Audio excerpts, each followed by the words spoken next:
Hello, hello. Hi. Oh, I'm so excited. Look at them. Look at Yay. them. We're so cute. Whoa, whoa, whoa, whoa. Okay. I'm so excited. Me too. Me too. So, firstly, like, thank you, Danny, for being like my first guest. Oh my God, thank you Um, for allowing me to be your first guest.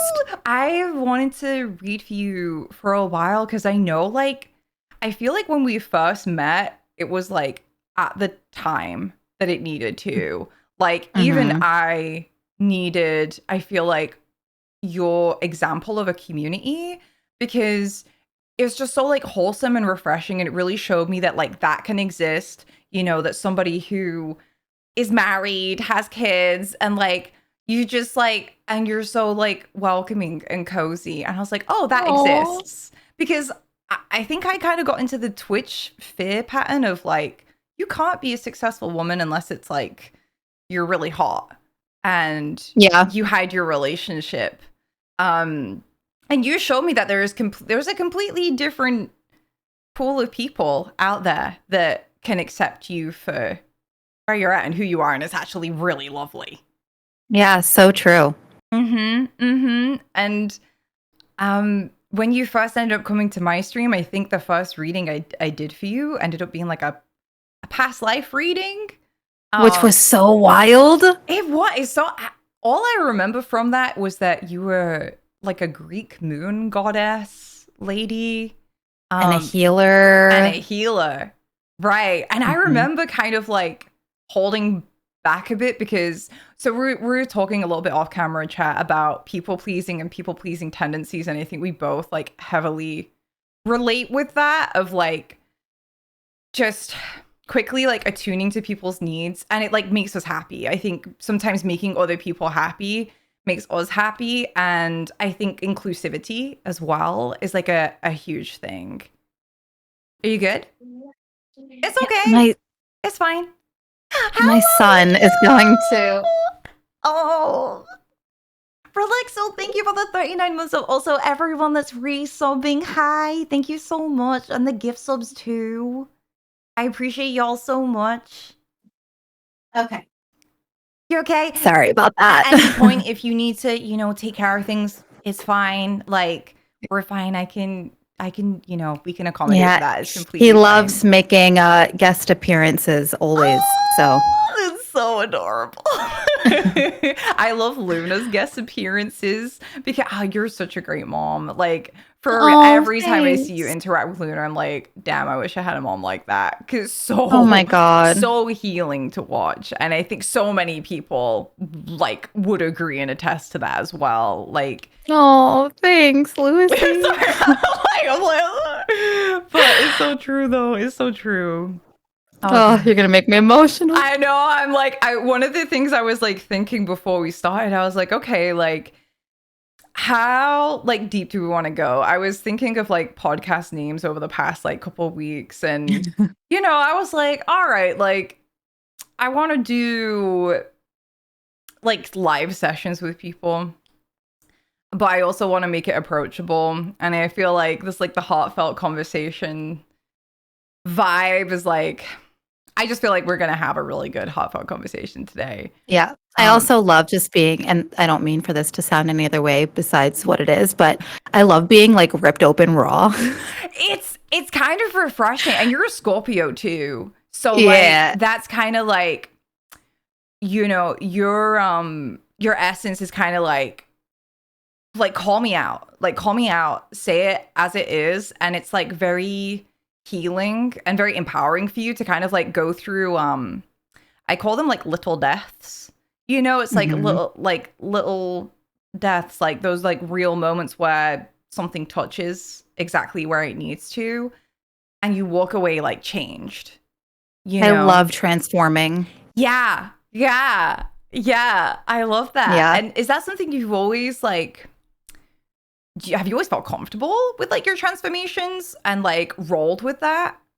I mean, it's definitely not always comfortable, but I've always been okay with not being comfortable, especially because I can always feel it in my gut when I know that it's a transition that's inevitable and it's going to happen.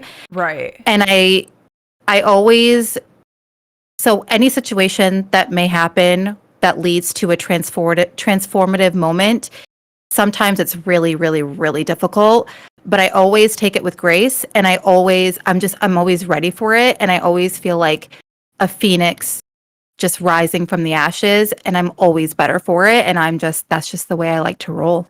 Yeah, and that's really powerful because not a lot of people can do that. Like they spend a lot of their energy and time trying to sustain what wants to leave them, Yeah. you know? It hasn't always gone without like pushback from me, but I always end up where I need to be regardless. Oh, I love that so much. That's such like, I don't know, it feels like a quote, like a Scorpio quote, right? Truly. like such in a nutshell. But yeah, we were saying like before about people pleasing. Can I ask, like, has it been difficult for you to transform and shed and like get out of those patterns? Because I feel like sometimes those are the biggest, like we're very like attached to I don't know, it's almost like impulsive sometimes, maybe like you don't even realize that you're doing it or that you're falling into it until like maybe like a few hours later, or like, you know, after it becomes like a really disproportionate thing. How did you start confronting your people pleasing stuff? So I think, I mean, that stuff has been like so ingrained in me since I was a child. And I think a lot of that stems from childhood stuff. Right. And I think what really set everything in motion for me to like shed that people pleasing skin is an incident that happened.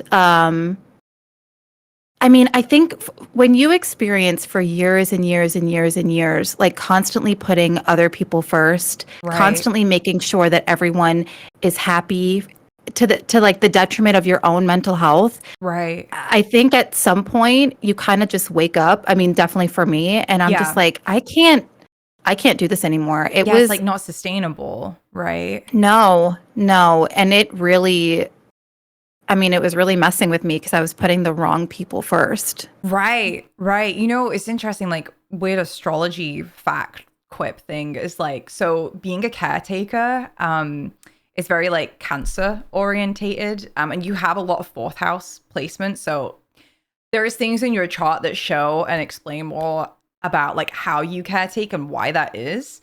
Ooh, okay. The interesting thing is like the opposite of Cancer is Capricorn. So there's like this in astrology, there's like, it explains like when you caretake too much, like you end up with like really big fatigue, and like it's like you feel it in your bones, and it's like everything becomes a grind, and it's like you're trying to squeeze like water from a stone or like blood from a stone and those are like key markers when you are too far into like the people pleasing stuff. And I think that's kind of like part of the wake up call sometimes, is like recognizing that your bones hurt and like your body Really aches, and also pessimism and depression like really start to come in there as well. Yeah. And like, do you want to start looking at your chart of like, I would love to be honest. Like, I feel like, have you ever had a chart reading before? No. Okay. No. I mean, I've looked at my birth chart, I've read into my birth chart, but I'm not as knowledgeable. Right. So I'm excited. Okay, let me show you this. Because even you said things, I'm like, I wonder what that means. Right. So let me show you this firstly. So you know how I was saying at the start of, so when I was like getting prepped for today, and I was like, okay, like how deep can we go? Where can we go? Where do we touch? Where do we not touch?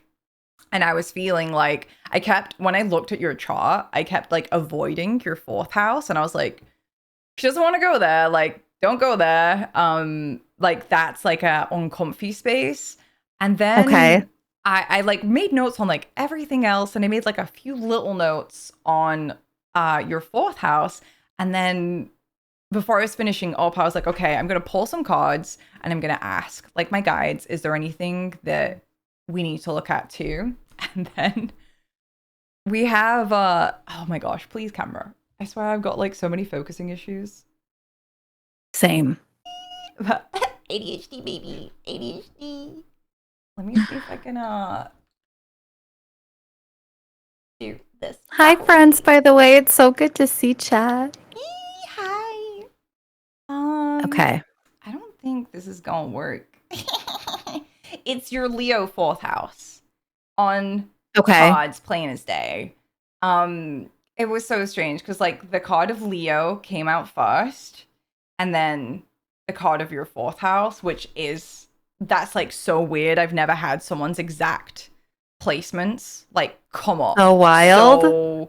So strong. So we'll start there and then we'll just kind of go with it and see where we end up. But I do feel like your people pleasing stuff like is gonna mostly stem from your fourth house, because in a way like people pleasing is what like kind of grants security, you know, like it makes you feel safe. It's what it's how you end up feeling safe. And in a way, like, you know, those moments in your life where it's like you kind of feel like uncomfortable and unsupported, and like scared and unsafe. It's kind of like what if you go through childhood like feeling unsafe, unsupported, also uprooted, like if you have to like, you know, change a lot of homes, or like you're displaced a lot and you don't feel like you have solid roots and solid like stable support and stable love. I feel like because your Leo fourth house is about you having like love, like regular love that like fully holds you and makes sure that you know that like you're okay and that you can adapt to like these, even just adapt to like life and changes and just like help you grow and emotionally validate as well. So what you would have learned to do is because of your, it's kind of annoying because this chart doesn't show it as well as the personal chart. I wanted an aesthetic chart for stream. But you have a Jupiter Leo fourth house and your South Node in your fourth house and your Chiron in your fourth house. Unless, wait, have I done this wrong? October? Yeah, no, I did that right. Yeah, I think the chart on the screen is wrong. My chart's wrong on screen? I think so, yeah.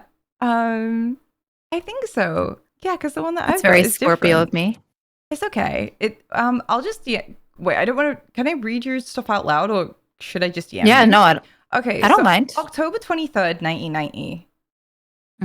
6:30 p.m. Smithtown, New York.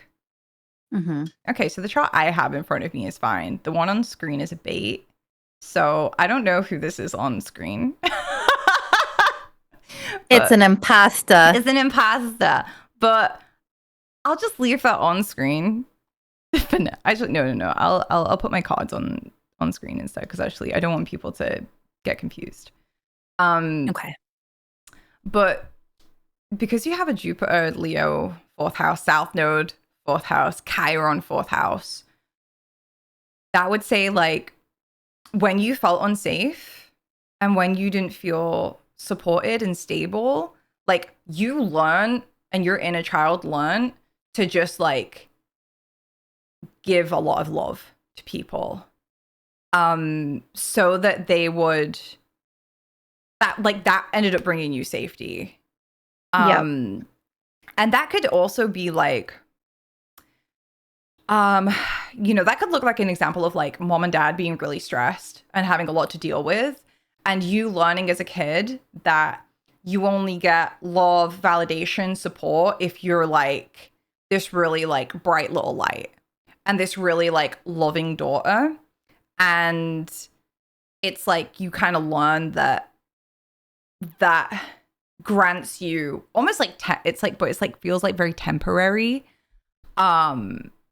security, and it's a way to kind of like, if you imagine that feeling insecure, and this is like, we're talking like kid stuff, like when we're a kid, so we don't have tools, we don't know shit, and like, you know, your feelings would have been really big as well. Jupiter, the fourth house, like they have really, really big feelings. And your Chiron is there as well. So it just feels like big lack of nurturing. Like, I don't know. Did you get like told to like suck it up and like stiff off her lip kind of? Were you is it like military? Like, no, but my dad is a full blood Sicilian, and so he was very, very, very, very, for lack of a better word, very harsh. Right. Okay, that makes sense. And very aggressive. Yeah. So I tiptoed a lot as a child. Right. And I was very quiet, and I overcompensated a lot by like being very helpful so I can get those like little dopamine. Right, because you need love from your parents. You know, every kid needs love from your parents, and you kind of learn like what gets you that. And I think some people, they could be ashamed or afraid to admit that, like what they want to do to get their sustenance. Mm-hmm. You know, it's interesting because your south node is like square your sun, which is like, this has been enforced by dad. And like your sun is in the 6th house in Scorpio. So was your dad like very like critical and like nitpicky, and like did he order and like routine, like you have to do things in like a certain way?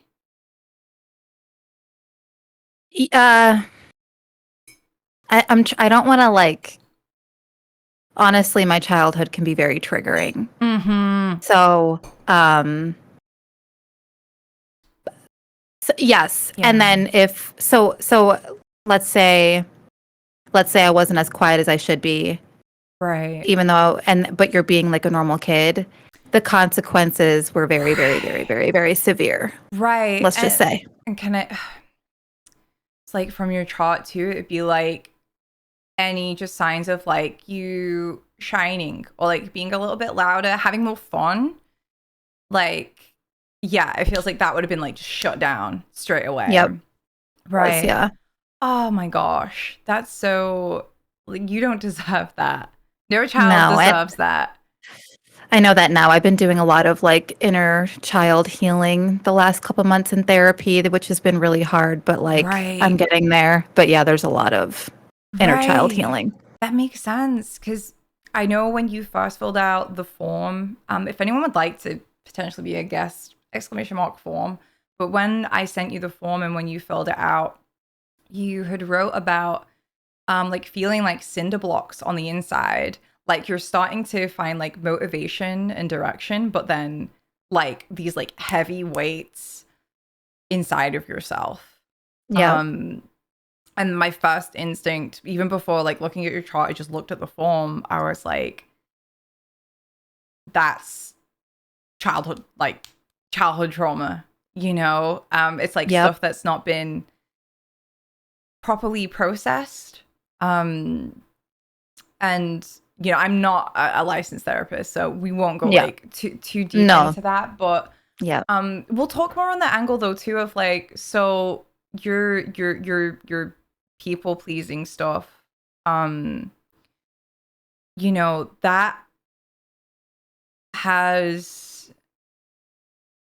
do you feel like that's kind of got you in cycles of like being addicted to relationships that like low-key criticize you?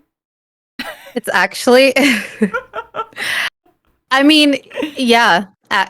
Right. I was actually, it's funny because I was talking to my therapist, like it's almost like I've become addicted to like that specific feeling of that like leads to sadness. Yes. You know what I mean? Yeah. No, that's and putting myself in situations where I'm like, oh, this is okay because yeah, it like feeds that addiction of sadness because at some point that's just like kind of not all you know. I'm not trying to be dramatic, but you know what What I you mean? do is Like, really familiar. Like, yeah, you know what it feels like to like pour your little heart out and like love and adapt yourself and like it not be good enough yeah, yeah, and it not be, because I think like the goal would be like for it to be rewarded, for it to be celebrated, for it to be appreciated, for it to be like this is special, because like your love is a special kind of love, and that's like you're gonna take away like one mantra, like there's your first one is like your love is a very very special kind of love, um, and I think your friends know that, and the people who really love you know that, and you're on your journey to learning that too, of like yeah, you have a very like special brand of love that is so healing for people to be around, but part of your like soul journey life path is you learning the difference between like what your sense of community is and who your family are, mm, because they're two different things. And looking at your chart, like your south node is in Leo, your north node is in Aquarius, and so we have like a north node in 10th house, Aquarius, and south node in Leo 4th house.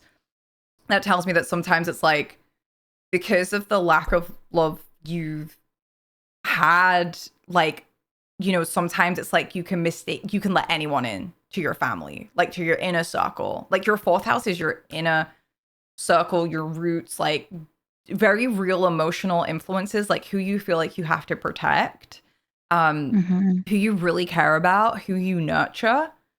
Um, but with that north node, like north node Aquarius 10th is like sometimes you have to know that like community is different from family. And like and you're learning like I don't know if you feel harsh about it though. Like if you feel like it's like kind of harsh to like have a sense of separation between the two, but maybe it's like I went through something similar and I called it like the separation of church and state, where it's like at some point like you have to realize like there's different belief systems at play in both mm-hmm, areas. mm-hmm. I do have a hard time. No, yeah, that's accurate as hell. I think I think especially, I mean, again, I think that a lot of that has to or stems from the fact that like I was really aggressively bullied when I was a kid too. So I Yeah, always I was gonna want, ask that because your North Node's Aquarius, and it's like that's like a little bit like rejection and like yeah, social isolation, and that maybe feeding into like people I just pleasing want and everyone to feel like wanted and loved and right, like, but sometimes that does come at a detriment, you know, because sometimes I lack boundaries when it comes to that. right, So right. And do you sometimes like miscalculate how much energy you have to give? 100%. Right, right. I was seeing that in your chart. Your Mars is like in conjunct like Neptune. And I was like, when you were talking about stagnancy, like for anyone that's interested in astrology, if you're ever like wanting to learn more about how you get your energy, like how you find your sense of direction, you look at your Mars. And your Mars is in Gemini. So like you like it light, you like chatting with people, you like exchanging ideas, you like fun. You're a funny bitch. It's written in the stars. You're funny as Oh, fuck. hell yeah. Hell yeah. And it's also too like it likes its comforts as well. So like, you know, like comfort foods and like comfort like flavors of coffee. And it's like that's like really simple and lovely for you. Um, Hmm. but it's like in conjunct like your Neptune in your ninth house. So it's like sometimes you get too absorbed in shit that I wonder if it's like ideologies as well, because the ninth house is like you're good. Yeah. Let me Yeah, say you're goodnight fine. to my kids super Yeah, quick. you're One fine. No second. worries, no worries. I'll thank you, Nithako, for the 44 month sub. Oh my god, that's 44 months, 4 minutes ago. I'm taking that as the sign. I'm taking it as the sign. We got the 444. Hi, Pixie. How is everyone doing? I hope everyone's having a nice time so far. Layla says, not everyone in life is seeking that from you, has any intention of supporting or respecting you in turn. It's so true. Zyron, happy 16 months. Oh yeah, you're so welcome. Welcome in. If like if we haven't met each other before, my name is Lucy. I used to go by the name Pisces Pixie, and I'm a full-time reader on Twitch, and I love helping people. Like, I come from a background of having no support and no guidance, and I love going deep with people and helping them like find that. It's really, I love that so much. Did everyone get to bed okay? Yes. Yeah. Oh, so they just sweet. wanted kisses from mom really quick. Oh, that's so sweet. That's so sweet. Gosh, my ADHD. What were we saying? I know. I'm sorry. I knew that was gonna happen.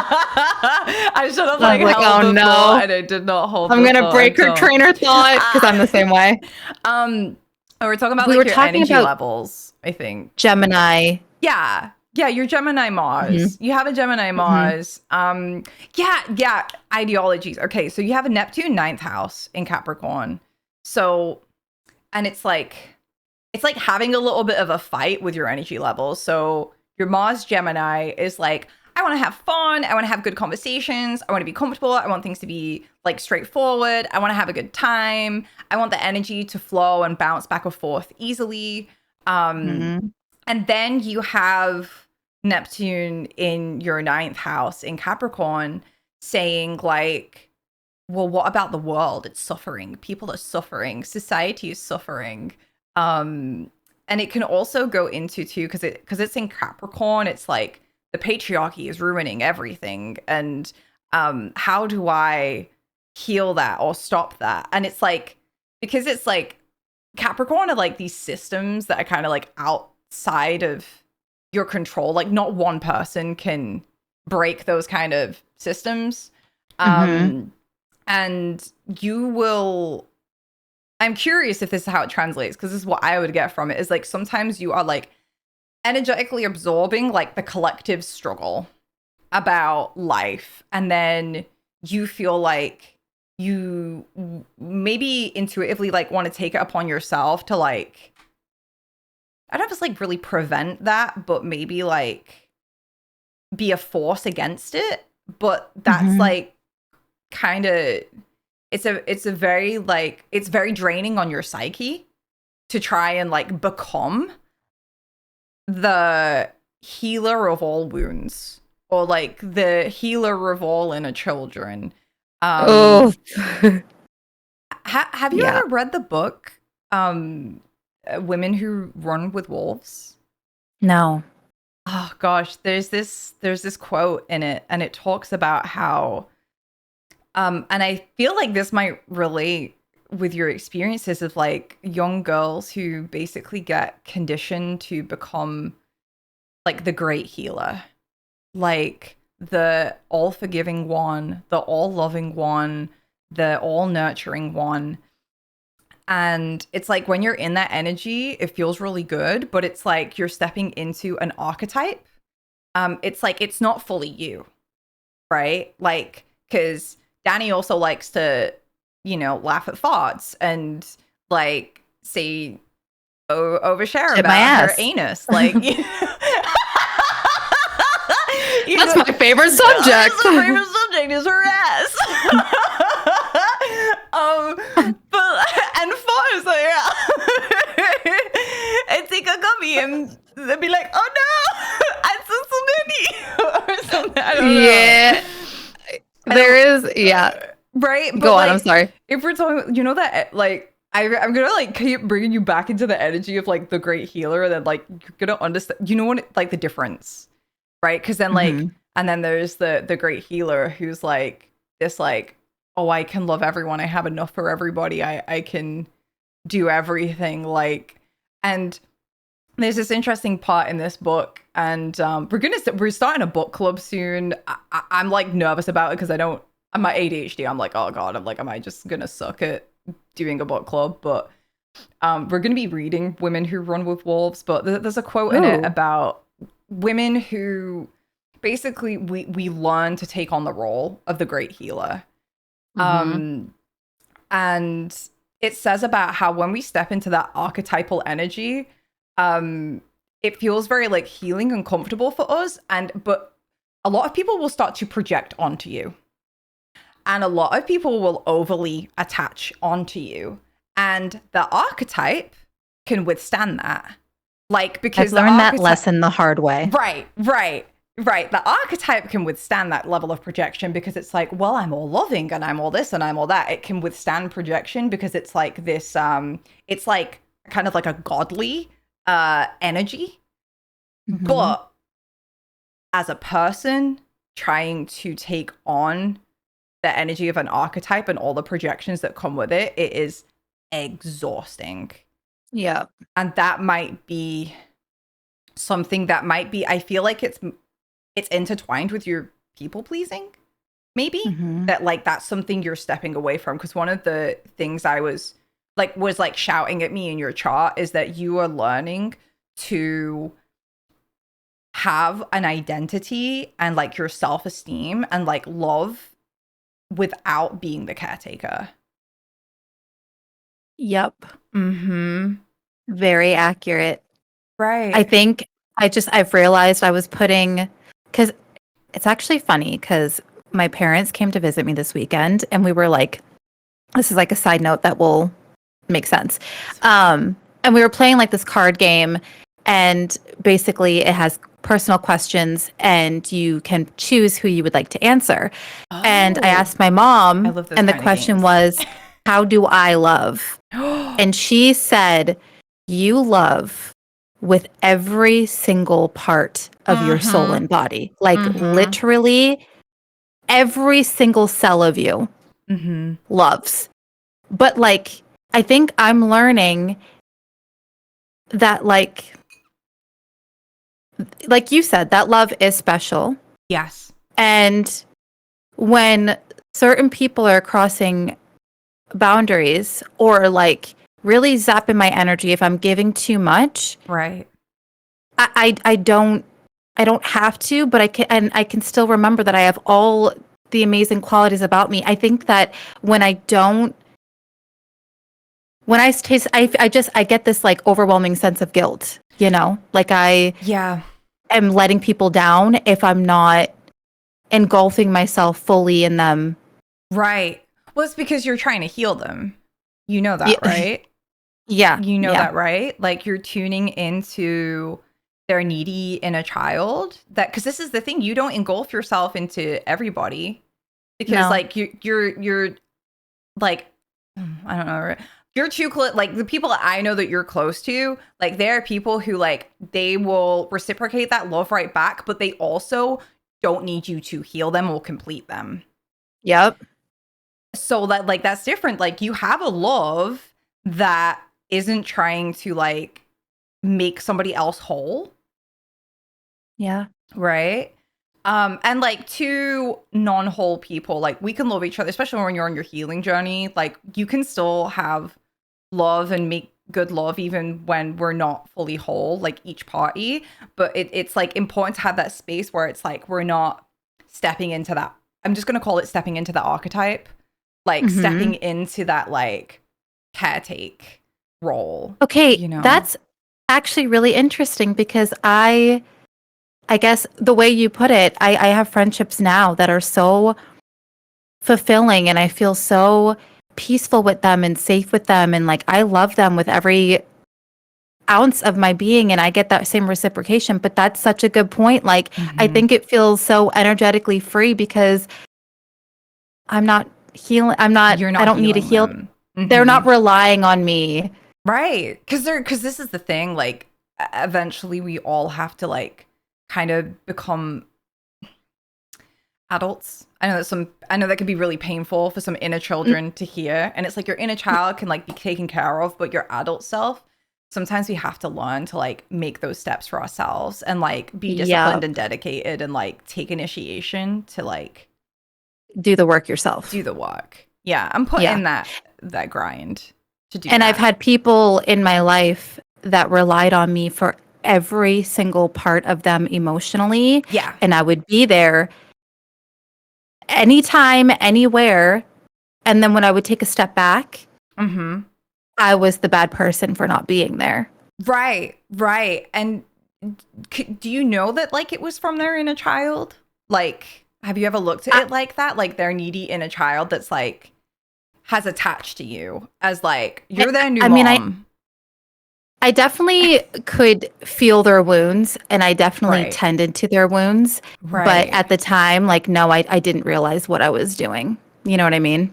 I feel you with that. Like I've been there. I mean, that's why like how I used to read was like very much that. And I've kind of like, it's like you have to have those like appropriate boundaries and like container. One of the things that stands out in your chart, which like I feel like puts a really good analogy to this whole thing for you, is like, so like that big love and that big wanting to take care of people, it's like your Jupiter and Leo in your 4th house. Like you have sometimes that like endless well of compassion, the biggest heart. Leo rules the heart. Jupiter is the biggest planet. It's literally like so gigantic compared to the rest of the solar system. It's like ridiculously huge.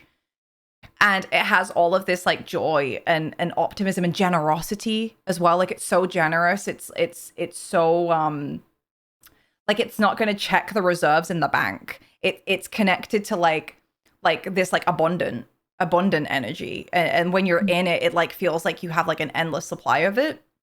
And that's beautiful. But Jupiter is like a physical planet. So there's the planet of Saturn, which is like way at the end of the solar system, or at least of like the end of the like known planets in traditional astrology. And Saturn keeps Jupiter from spinning off and like hitting Earth by like keeping it in its gravitational like hold. So Jupiter gets to be this like big, beautiful like ball of whatever it wants to be. Like for you, it's like your funniness, your creativity, your love, like that's all like Leo energy. But Saturn is like the qualities of like maturity and like boundaries and saying no and limitations. And those limitations, like Saturn is like the coldest planet. It's really distant from the sun. Like the sun's light barely hits it. So Saturn like can feel like you're being a bad guy. Like when you're reining that in, it can feel like you're being cruel. Because also too, let me know if I'm like overwhelming with like astrology info. No, not at all. Not at all. But the interesting thing is too is that like, so Saturn, like with it being these like boundaries and sometimes like feeling a bit cruel, learning to like kind of take charge and like do shit yourself. It's the opposite of the sign of Cancer. So all of that like inner child wound stuff, like, so we have like inner child wounds, like neediness, like please come take care of me, please nurture me. And then the opposite of that is like Saturnian energy. So like you have like almost like a really, it's just like a really interesting dynamic in your chart where it's like you're basically being forced to rein yourself in and like have those boundaries. It's almost like destined for you to learn how to say no. And I had a really interesting thing come through about almost like a thing you can do to like, so first, like these like messages that were coming through around this subject. Like, are you able to feel a no, like when somebody isn't reciprocal? 100%. Right. So like the first thing was Fully. like, you have to like make a note of that. Like, and also like maybe float it over to your mods as well, potentially, like if it, because it's most likely like you probably have your personal life kind of like squared off right now, but this will mostly still happen like with your Twitch stuff, like community type stuff, because that's like the place where you most often like show up to be taken from. Like, Right. just there can be a weak spot in that area because people are coming into your fourth house. Like when you stream, like you're in your room, like this is your space, like they're in your fourth house. Yeah. But this is where it gets really complicated sometimes being a streamer, because like it's like our career, which is our 10th house. It's the opposite. So we have to learn how to find like healthy detachment. But that's where your keywords came in, of like learning the difference between your sense of community and your family. Yeah. Yeah. Yeah. I need to I'm learning. Yeah. I'm definitely learning. Yeah. Yeah. I think that stuff is like kind of, it's difficult too, especially like as a homebody. I don't know if that's just me. I don't know if I'm projecting my own. I know for me. No, not I mean, I'm a stay-at-home mom. Right. So like right. Right. It's so hard, like when you're a homebody, to like learn that differentiation. And I think too as well, like when you're streaming and like people are coming in, and if they're being kind and if they're like loving on you, like it feels good. Like if they're enjoying the space, and like that's the place where you're in your loving energy, because also too, like you're sharing it with people that you love as well, and that you do like, and that you can like indulge in.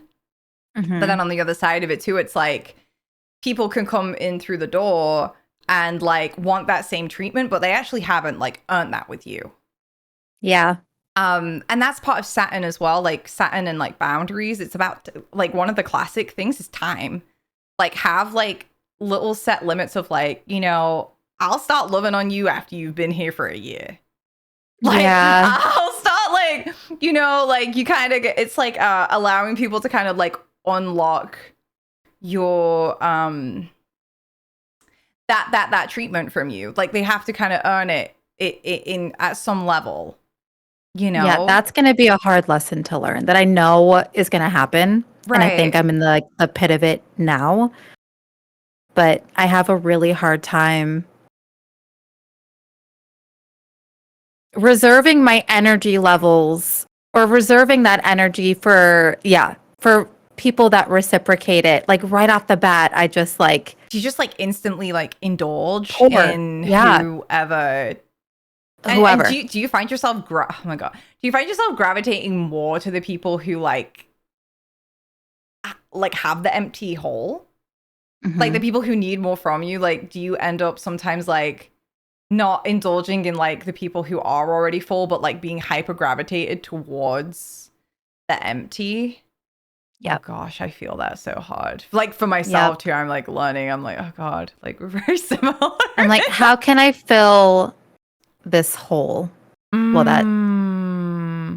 you know what I mean. Yeah. Like how can I just like making people feel better. I like being someone that someone has in their life where like after they're done spending time with me or talking with me, they're like, wow, my day sucked, or I've had like a really hard month, but fuck, do I feel good now? Like that's just all I want.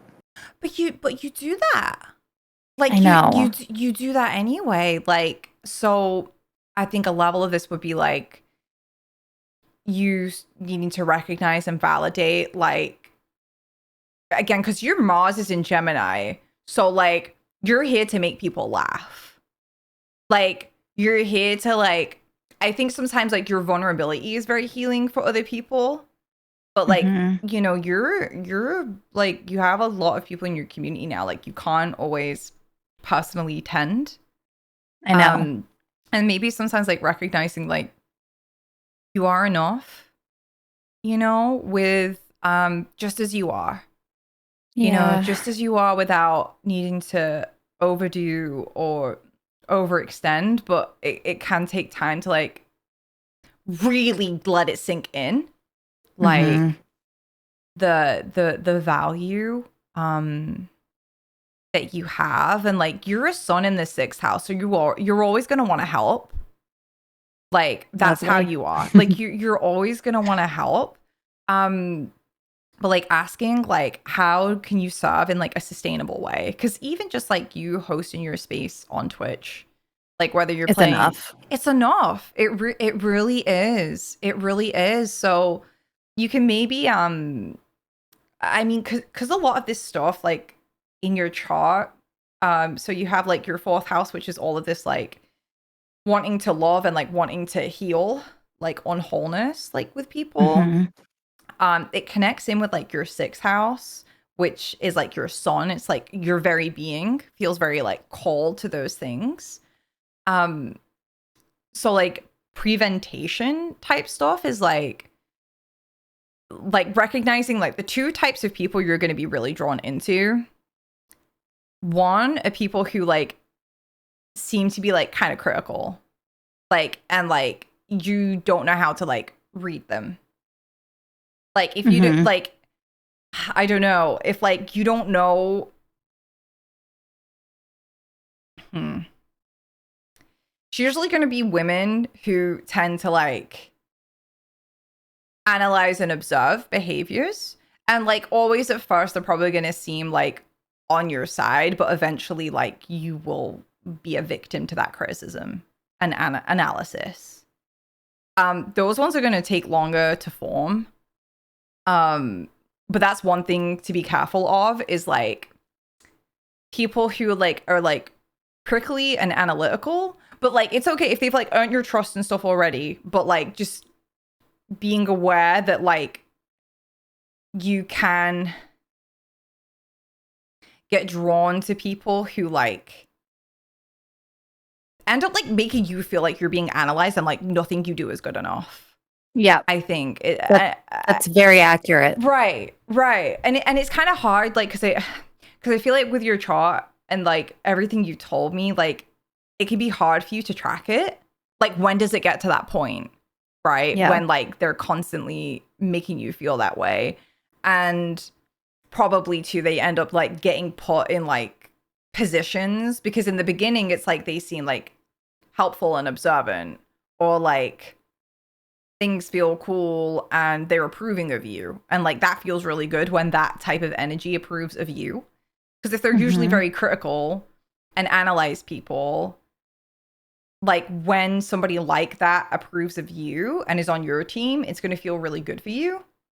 Yep. Which is like, I mean, I know yeah, like we have some similar placements. I think it's important for me to also make sure I recognize, like, especially with those type of people. I yeah. think if I notice a pattern of them, Mm-hmm.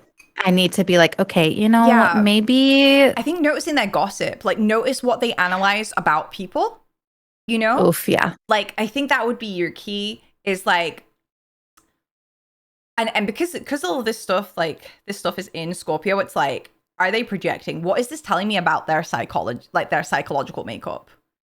You know, what is this telling Yeah. me about their psychological makeup, the way that they analyze people and the information they choose to like share, and how like critical they get about things and people. Because Yep. like one of the things like, because it's based like I don't know who you've like fallen out with, but it's like by your chart, like I could describe the type of people like who could hurt you, if that makes sense. And it would be, people who they like analyze people's behavior and like criticize it, and like they have like a really high standard of who people are supposed to be, and there is zero compassion for like people's mental health. There'll be zero compassion for like people's struggles, and like they'll be the type of people who don't take a psychological look at themselves. They don't take a deeper look at themselves. And there will also be like intimacy avoidant as well, to a level, like very Hmm. particular, and probably if you ever try to like help them, because this is the thing, because you're a sun Scorpio, you will help people take a look at their own shadow stuff. And also by like revealing to others about like what you observe in your own inner world, like your own behaviors, and you speak about that, like you're very good at helping people like heal and like become more whole. But with those type of people, it's like they'll always see that as like an attack or a criticism. And they always think they're right as well, will be a Yeah. huge thing. Like they'll have difficulties really letting it sink in. And that will be because of their own, like in a nutshell, it's because they have like really profound feelings of like not being good enough. And like, but it's more like fueled by like restlessness and anxiety.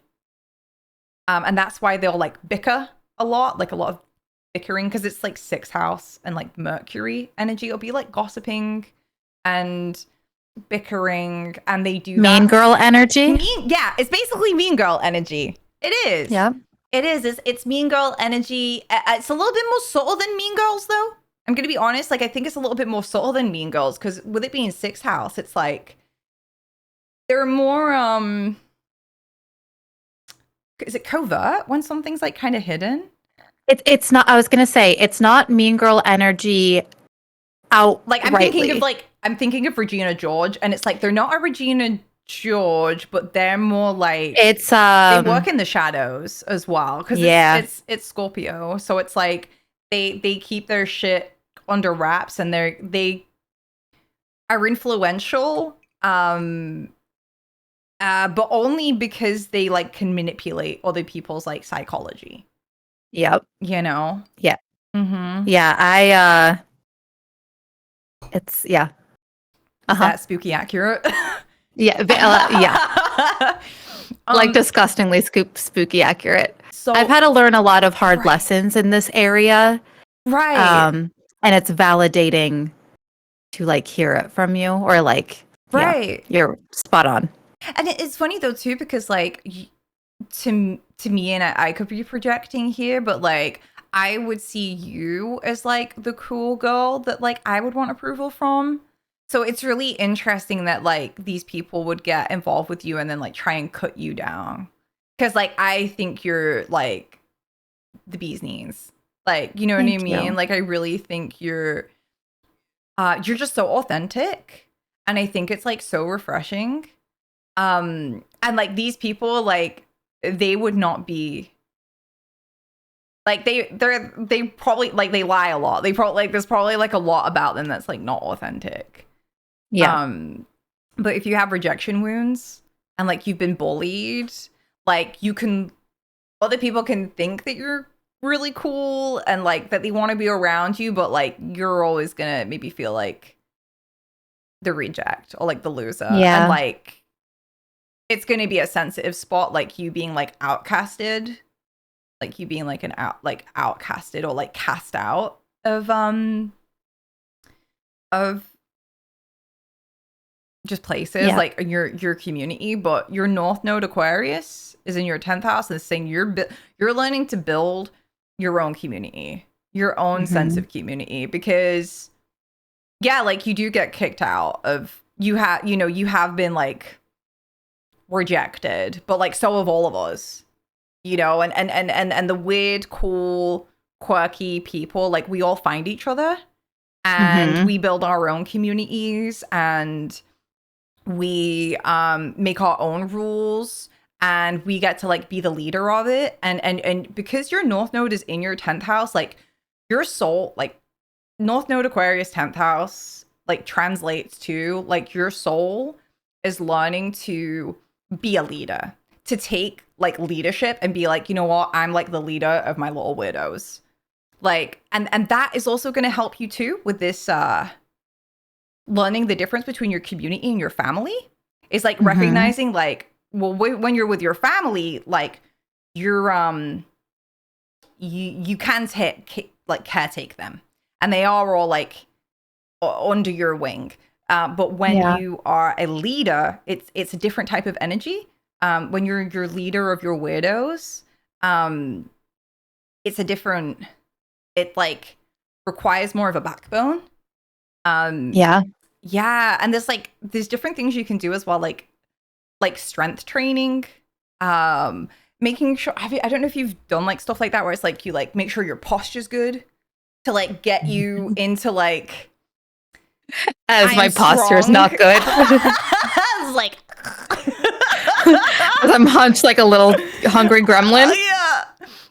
Well, it's like things like that where it's like, especially too, if you've been used to like closing yourself down and making yourself feel small, like Yeah, you're elongating so true. like, your back and like holding like your bones, like your 10th house is about like your bones and your structure. And like it'll also be kind of like a metaphysical thing for you as well, of like feeling like you have a strong spiritual structure, and like a strong like mental fortitude as well. But like there's that big difference with like when you're shut down and like cooped up and like ashamed, into that I'm strong, I have a backbone, I'm a leader of my weirdos, and like I make my own rules, and like I'm not going to be an outcast anywhere. Like, yeah. And it's, you know, the thing is like you're a very fair person. Like you won't just like outcast anyone from your lands over nothing.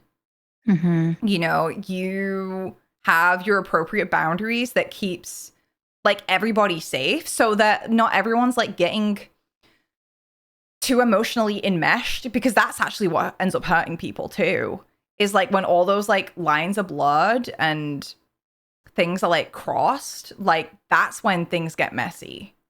Yeah, I like things very structured, very like, especially when it comes to like my friend, or not my like my community. Right. I have things set in place for the safety of everyone.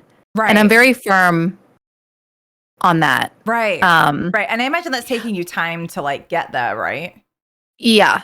Oh Yeah. my God. Yeah. It used to be a shit show. I relate with that a lot. I had to do some pruning. Yeah. It can be hard as well, because especially too, if like you're a Jupiter 4th house, like you're just gonna, I'm a Jupiter 4th house too, by the way. And it's like, you'll just Are you? Yeah. I have, I'm a Jupiter Sag and in my 4th house. And my moon is in my 4th house. We both have Sag moons. And I'm just very like, I can relate a lot with the like door wide open, like come on in, the water's warm. Yeah. And like these last, I mean, I've streamed for like 6 years, and I think the last 3 has just been this, like you kind of recognize the unsustainability, the lack of sustainability, and also just the hurt. Like there's so much heartache and like hurt that comes with living that way. And you know, everyone else can tell you like how beautiful it is and how inspiring it is, and like how great of a person or a place like you are to be. But it doesn't, like when it comes with so much hurt, like something has to change. And it does invite you into like, you know, your deeper childhood work, because you know, it does come from things like, you know, if you had a lack of love and a lack of support, you know, you do get, and if you have a wounded inner child, like you can get drawn into like healing other people's like inner wounded children and just falling into that caretaker role so easily. And it's like, you know, there's some people where it kind of pays off, but there's a lot of people where it doesn't. Yeah. And there's a lot of people that will just take.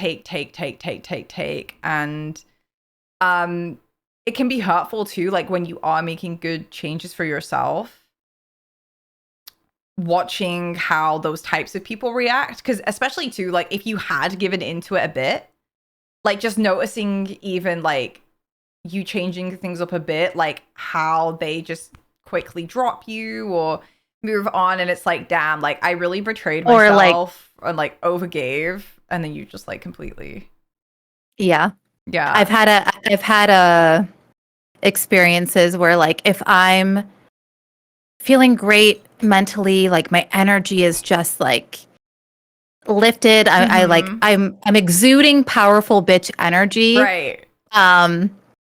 I've had situations in the past where people I've been close with, when I'm in that energy, have to like pop it, force me down or up, peg or two. Yours and like in Leo, so like people, I do think, it was always women as well. Oh, yeah, Yeah, yeah. because that's I mean that's the thing with the fourth house. I feel like, did you get bullied by women? Were you bullied by women, like other girls? Yes. It was mostly women. There was a sprinkle of like men here and there or boys, but like Yeah. yeah, it was mostly girls. Right, Yeah. right. Because I think this, yeah, I think I wonder if like maybe you're reinventing like almost like your confidence like and your identity as a woman, maybe. Like there might be something to do Mhm. with that of like I do think like because this stuff's happening in your fourth house, like, and I am sensing like it's coming from women. Um, and I know like or like feminine energy. We're gonna call it feminine energy because I know some people like when I say feminine and masculine or like it happens with women, like I know there's like the gender Right. Yeah, politics yeah. of that kind of stuff, and I'm not very good at that when I talk about astrology. Yeah. So we'll just say like a feminine energy, femme Yeah, presenting femme presenting, people. yeah. And I think that with it being a Leo, it's like, yeah, like they don't like it when you're shining. They don't like it Mhm. when you're the popular one. They don't like it when you're the life of the party. They don't, yeah, they will like kind of try and like put this like Force it ceiling, down. force it down. Yeah.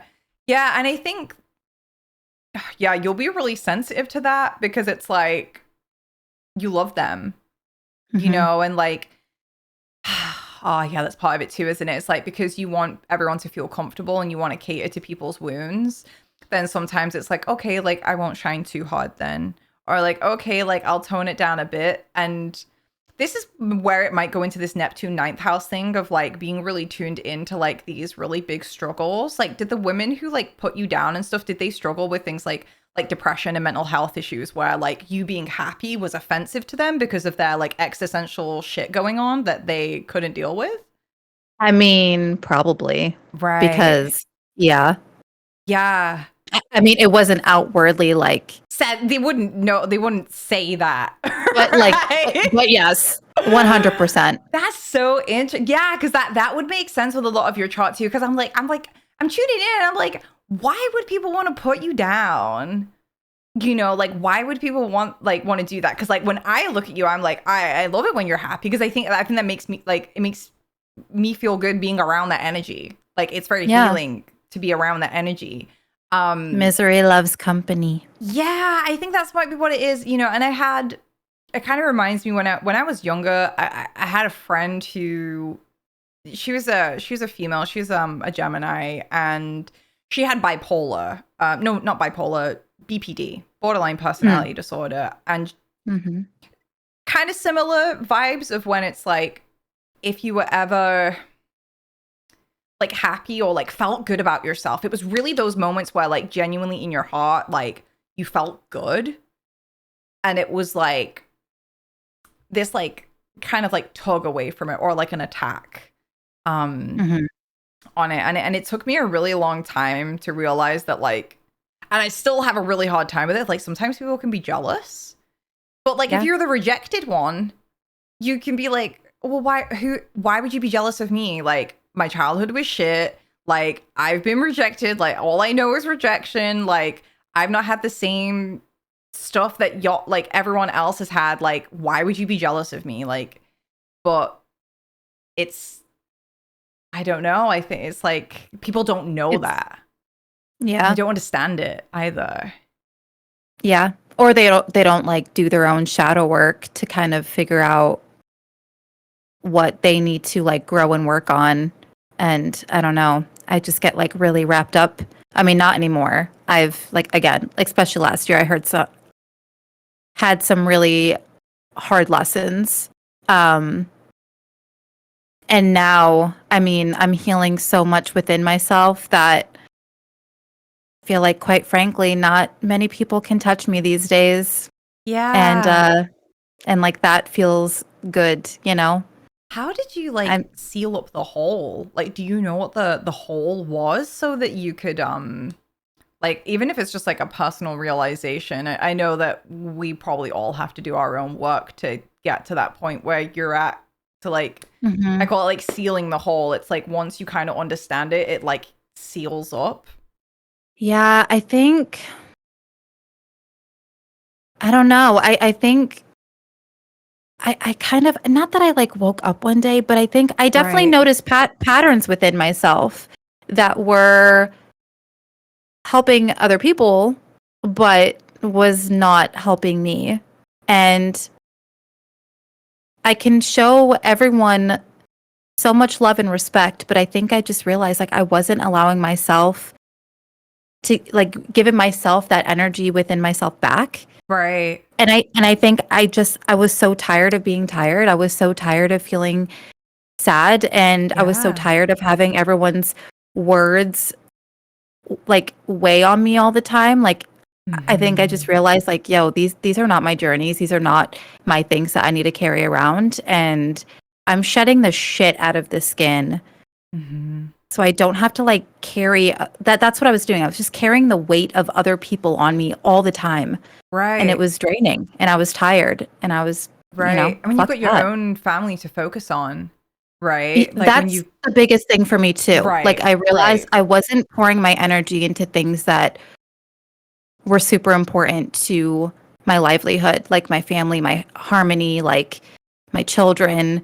Um, and when I noticed that there was people or things in my life that were taking away from that, and I was allowing that. Right, right. Like in a sense, like you wouldn't if you found yourself like neglecting like the love of your like putting into your family. Because I imagine too, it's like I know when a lot of people have kids, it really brings them to like healing their own childhood wounds of like giving your Mhm. kids what it is that you didn't have.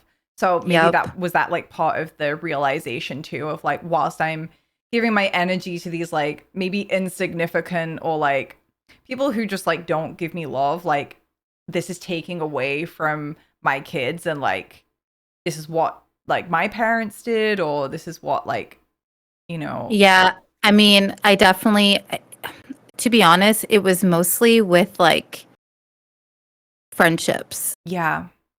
that were taking, and I was giving.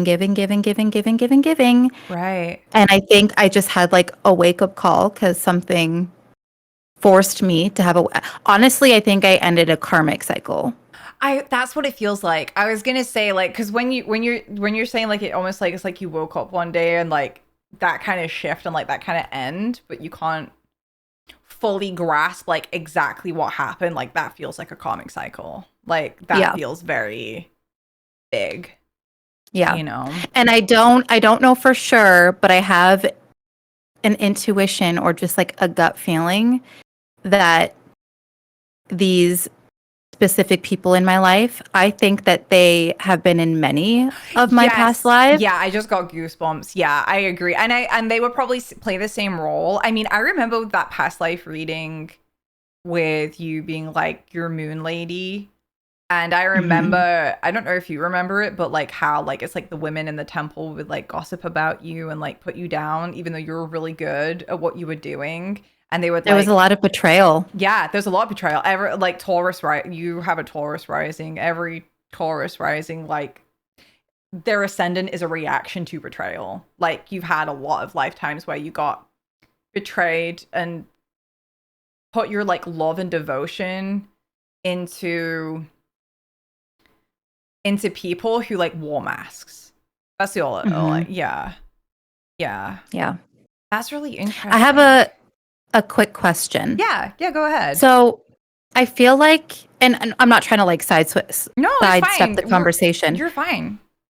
So I've been doing a lot of healing and a lot of self-reflecting within myself the last like year or so, like some deep rooted healing, just kind of like just shedding what no longer serves me, right? Right. And I feel like lately, like the last like month and a half, spiritually, I've been like super strong, Yeah. very intuitive, receiving a lot of spirit messages to the point where, I mean, every single day I see like 404, 707, 606, 505, 808, 909. Like Yeah. literally, what the fuck does that mean?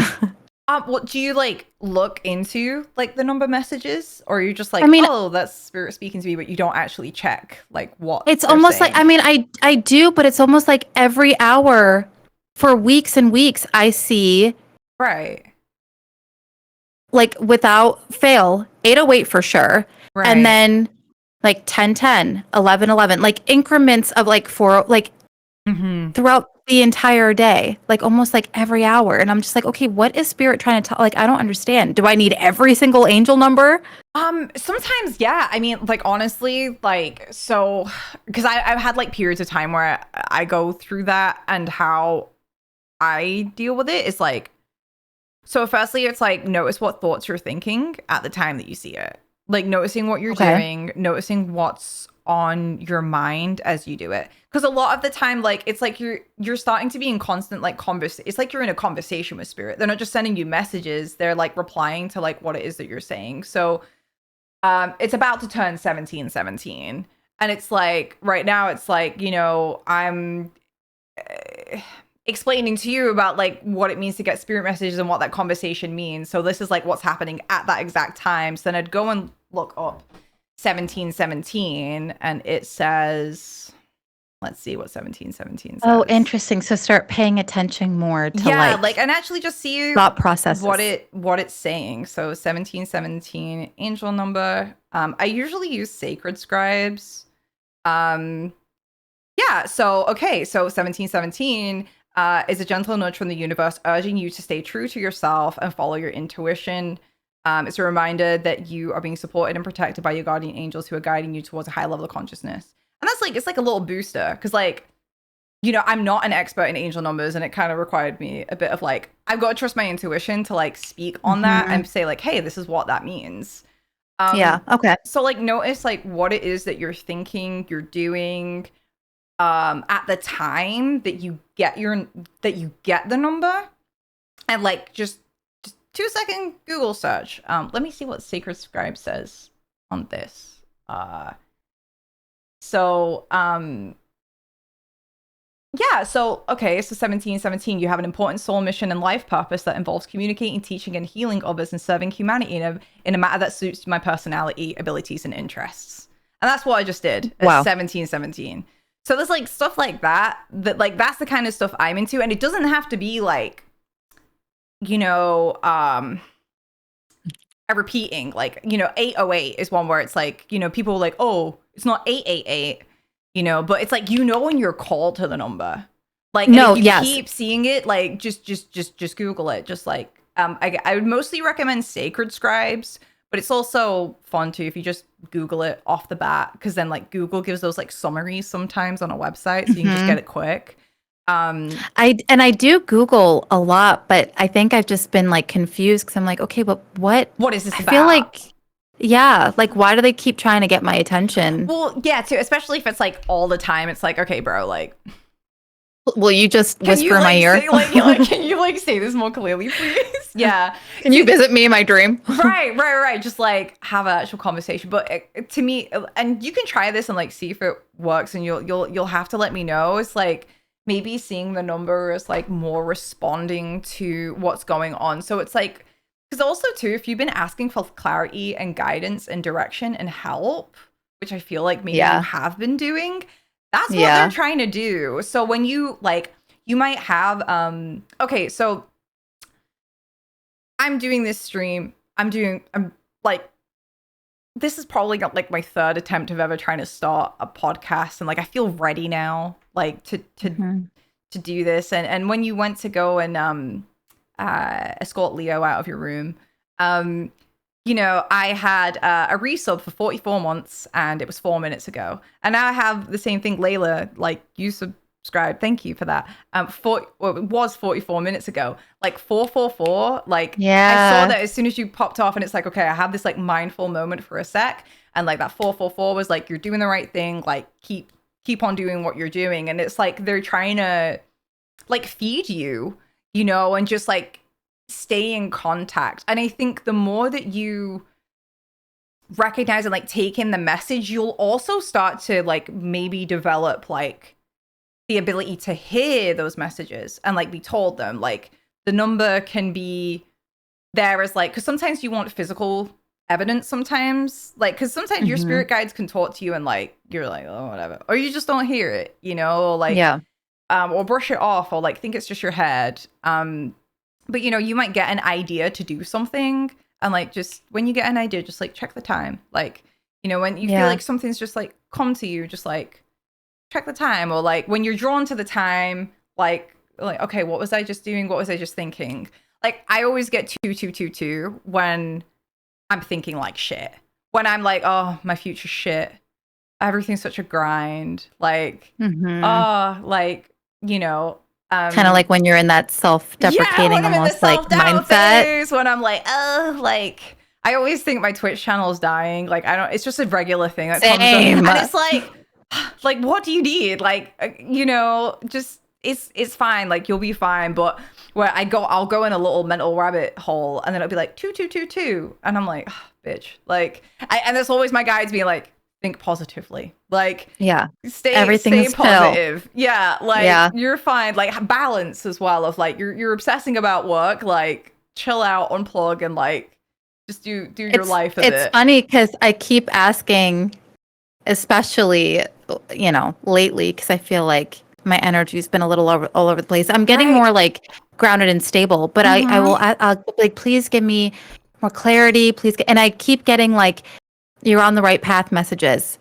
You're on the right path. And it's like, okay, that's fine. But like, I don't know, maybe I'm being like, no, okay, you know? So this was something that was coming through like on the get before I like, firstly, I just want to check in with you. Like, how are you for energy? Do you want to take a break or anything like that? I'm good. Okay. I'm good. I'll just, I'm good. Okay, cool. So, like, this was, like, one of the big things, as well as, like, what we spoke about already. One of the big things that was coming through for you was, like, when I was reading your form and stuff, was about you needing to, like, understand your sense of direction and, like, why are you feeling, like, low energy? Yeah. So like the first thing was that your energy might be getting sapped because okay, so you have a Mars in retrograde. So you have a tendency to like monitor your desires and impulses. Most people who don't have a Mars retrograde, they're like, oh, I'm kind of in the mood to this, and they'll go, I'm in the mood for this, and I'll go do it. With you, it will go through more of an analysis process.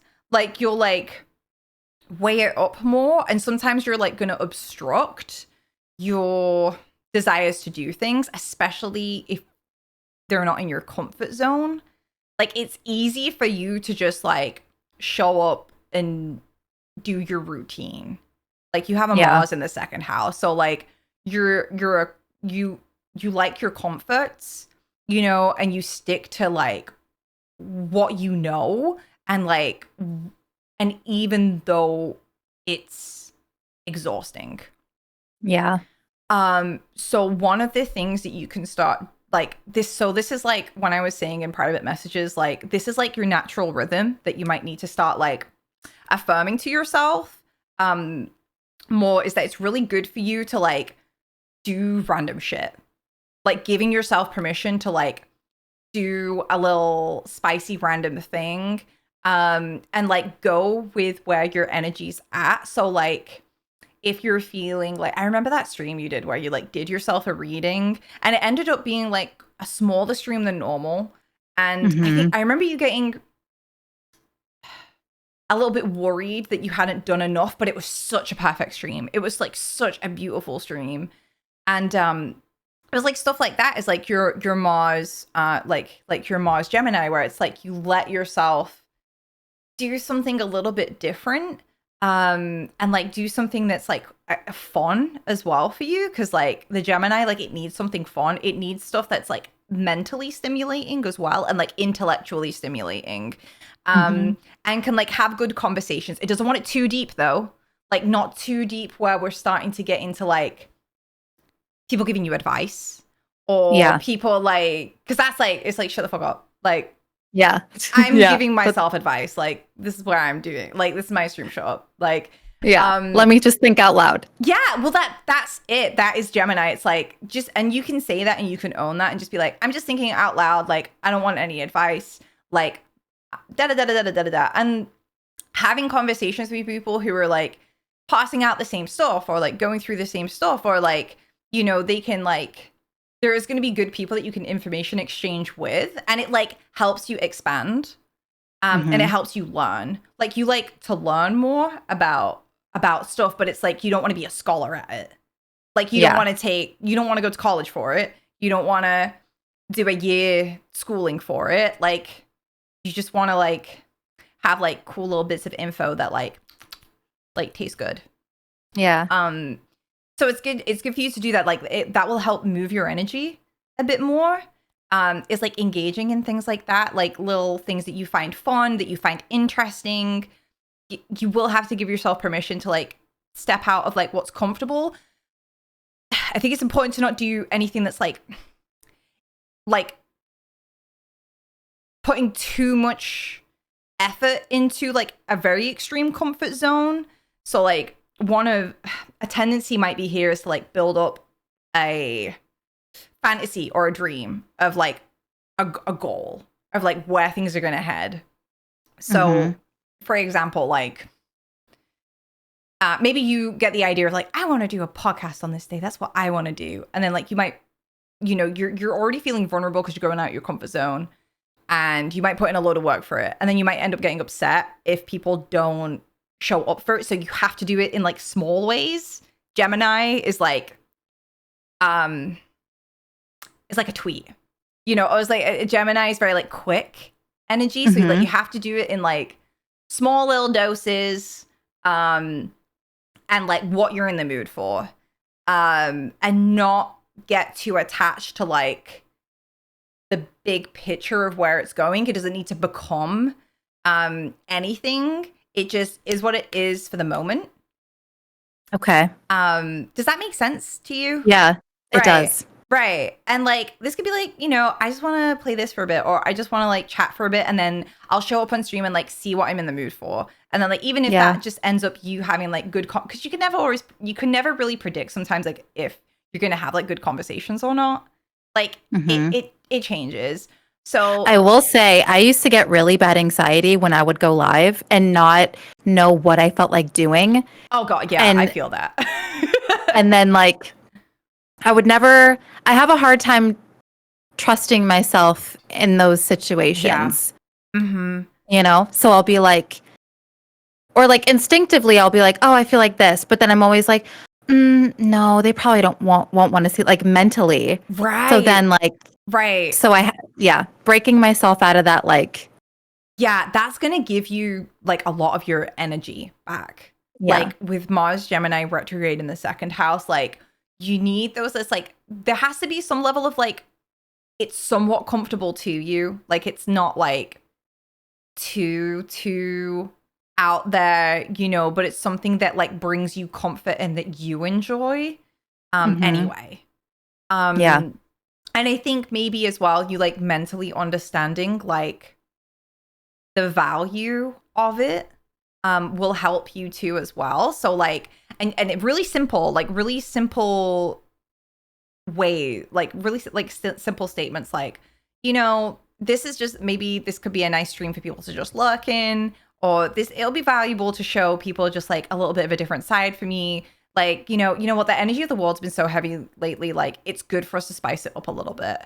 Like, and like just have those like little statements that you like put out there to like give yourself a bit of permission, but it doesn't need to become like a big deal. Anything. It's really important for you to be like, you know, it's no big deal. Like it's no big. That's Gemini energy. It's like, you know what? It's no big deal. It's no big. You know, it's no big deal. Like let's not overthink it. You know, it's no big deal.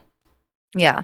Yeah. Is that like very real for you? You're like cheesy little girl. You're like, yeah, bitch. Like, do you get like paralysis? Like overthinking and like you just, and then you end up just not doing it. Yup. Yeah. Yes. That right. is, yeah. Right. Or I need to like get permission from other people to like validate my want, if that makes sense. Right. Because it's like, do you feel like you let people down, or like you're Is like you're afraid Well, of like how people react. Like, yes. yeah. And I do have a fear of letting people down. Like, so for like just an example, like let's say I have a stream scheduled, but I have like a wave of exhaustion go over me.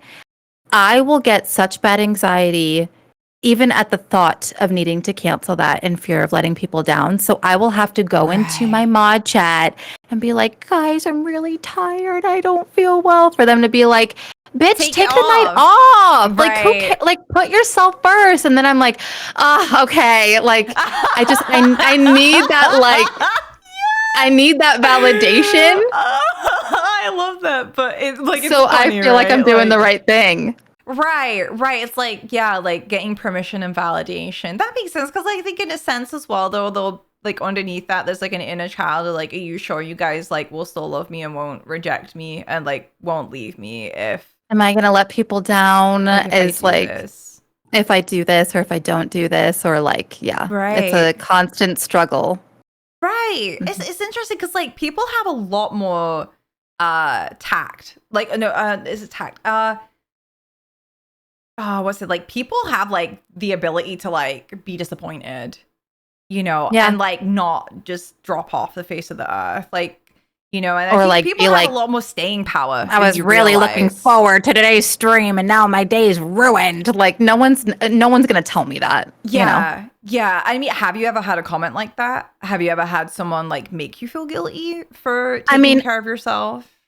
I think what like cuz like I'll like pop into my Discord and I'll see people be like, "Oh, I've had like a really hard day. I can't wait to vibe and stream," or like, And then you're "Oh, I'm like, so oh, excited." And you're then I'm like, cooking up the "Oh announcement to say, no." Yeah. I'm like, "Well, yeah, now I feel like a bag of dicks if I do this." But like I think the message here that you like, I just need to start trusting my wants and like trusting yeah, what I need and not allowing like, yeah, comfort or anything right, sidestep that, right. which has been a big struggle for me, to be honest. Did you used to like push yourself to stream? Oh Usually my, past your exhaustion points, because I think that's like the key thing here is like, you know, you being able to admit that like, okay, like maybe I shouldn't stream, like that yeah, feels kind of new.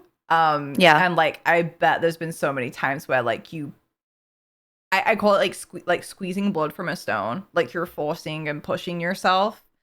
I Um, went through a period of actually many, many years where I don't care how exhausted I was. I don't care if I was like in the middle of like something really heated going on with my husband, but instead of focusing on that, I'm like, well, I have to stream. I have to do this. I have to do right. that, you know, and like pushing myself past those exhausted limits to where I physically burn out and am forced to And they take probably have breaks. a breakdown after stream too, most Literally. likely. Yeah, I've been Yeah. there. And I've learned, I've gotten like, God, like 70% better when it Oh, comes that's brilliant. to that. Yeah. Cause now I'm like, honestly, at this point in with streaming, like I might like put a hint that I might stream, but I used Right. to hold so much weight on like constantly letting people know that now I'm like, if I don't feel up to streaming, like that's okay, especially with where I'm at in life with like my healing Right. and my therapy and my family dynamics. Right. And Right. I might not even post an announcement, and I feel like that's my prerogative these days. Right. And I think I've just really realized like I don't need people to be accessible to me at all times of every Right. single day. And sometimes that's kind of like So, encourage, like in a way, if you're always like taking on that like caretaker, like over nurturing role, always making sure everyone like feels very involved with you. In a way, it's kind of like facilitating them to be like emotionally regressive and like children and like yeah. react like children and be disappointed like children and not be able to soothe like themselves and like their life because it's like it's a blessing like when you're live and people, you know, it's like, you know, then if they enjoy it they make more of an effort to show up like when you're doing it and like you're again like yeah, I love catching you live and it's one of those things where it's like if it happens it happens and it's like awesome, you know, Yeah. but yeah, I think, you know, it's like there are other things out there. Like, you're not the savior of all children, you know, all Truly. lonely children who've had a bad And that's day. what my husband has to remind me all the time. Like, he's like, babe, if you don't go live, there's not going to be a mass of people being like, oh no, like I can't hang out. Like, he's like, everyone's, it's fine. Like, you don't, like kind of like that energy. Like, all the streamers that like you're friends with that they'll go hang out with too. For it's like sure. they'll get their dose from, you know, it's not the total end of the world, you know, but it can feel like that when we're really obsessed with like pleasing everyone. It's like, oh no, like it was all on me, and now, exactly. I let them down. Or like, and I really do take the weight of when like I see people in my community be like, oh my God, I've had like the worst day. I literally think in my head like, wow, I'm gonna be live, and like I really hope that I like. It almost feels like I put it on me to make sure that their day gets better. Yeah, and that's so unrealistic. But, yeah, you can't control that. You know, no, you can't control like how people feel. Yeah, you know, and it can be really hard because like you've got this like wonder child, an inner child in you that's like magical. Like, she's a magical little bitch, and she's gonna be like boop boop boop boop. Like, I want to make everyone happy. Like, you know, like you're gonna feel great, but it's like it's exhausting, and like we can't, like sometimes it can really F with us, really. It can really like F with us trying to like do that, because it can also make our inner child feel like not good enough, because it's like, oh, I can't, you know, I can't do it. I can really hit your confidence, you know, when like you're not the one making everyone feel good. Yeah. And I feel things really powerfully, like really deep. Well, so part of that too, like, will be your own inner child's feelings, right? Yeah. Like that sense of like wanting to come and rescue people from a bad day is like, I don't know how deep this is or like how aware you are of this, but like it does come from like your inner child who like wanted that for themselves, you know, like someone to come and rescue them from their like bad day, some Wonder Woman to come sweep them up and like help them out and like you know, nurture them and give them that like love, and just like that unconditional like love and care about their day. Because like I don't even know if like you're like, I don't know if it's like from your mom or your dad, but like it's like someone might not have like even cared about your day, or like, and like you might have gone months and weeks without anyone even seeing how you're doing, you know. And so the more inner child healing work you do, the less intense you're gonna feel. You're not gonna feel so connected to people's shadows. And usually it's like when we feel drawn to like heal and help others, it's literally because it's like the wound that we carry is like what we didn't get and where we were undernourished. You know? So it's really good that you're already getting into like your inner child work and being able, like, it's, I know it can be really difficult to process your inner child feelings. Hard. It's so oh my hard. God. It's so fucking worth it difficult. though. You know, and something like, do you like meditate or like do like, can you visualize stuff? Like, are you good at that kind of thing? So something I would recommend you doing, and if anyone's like listening in chat and you want to like have a go. So firstly, there's a book by a guy called Noel Eastwood called How to Tame Your Dragon. And it's a book on like self-hypnosis. But basically what you do, and I'm just like gonna summarize like his thing. Are you good? Yeah, my I need a dog.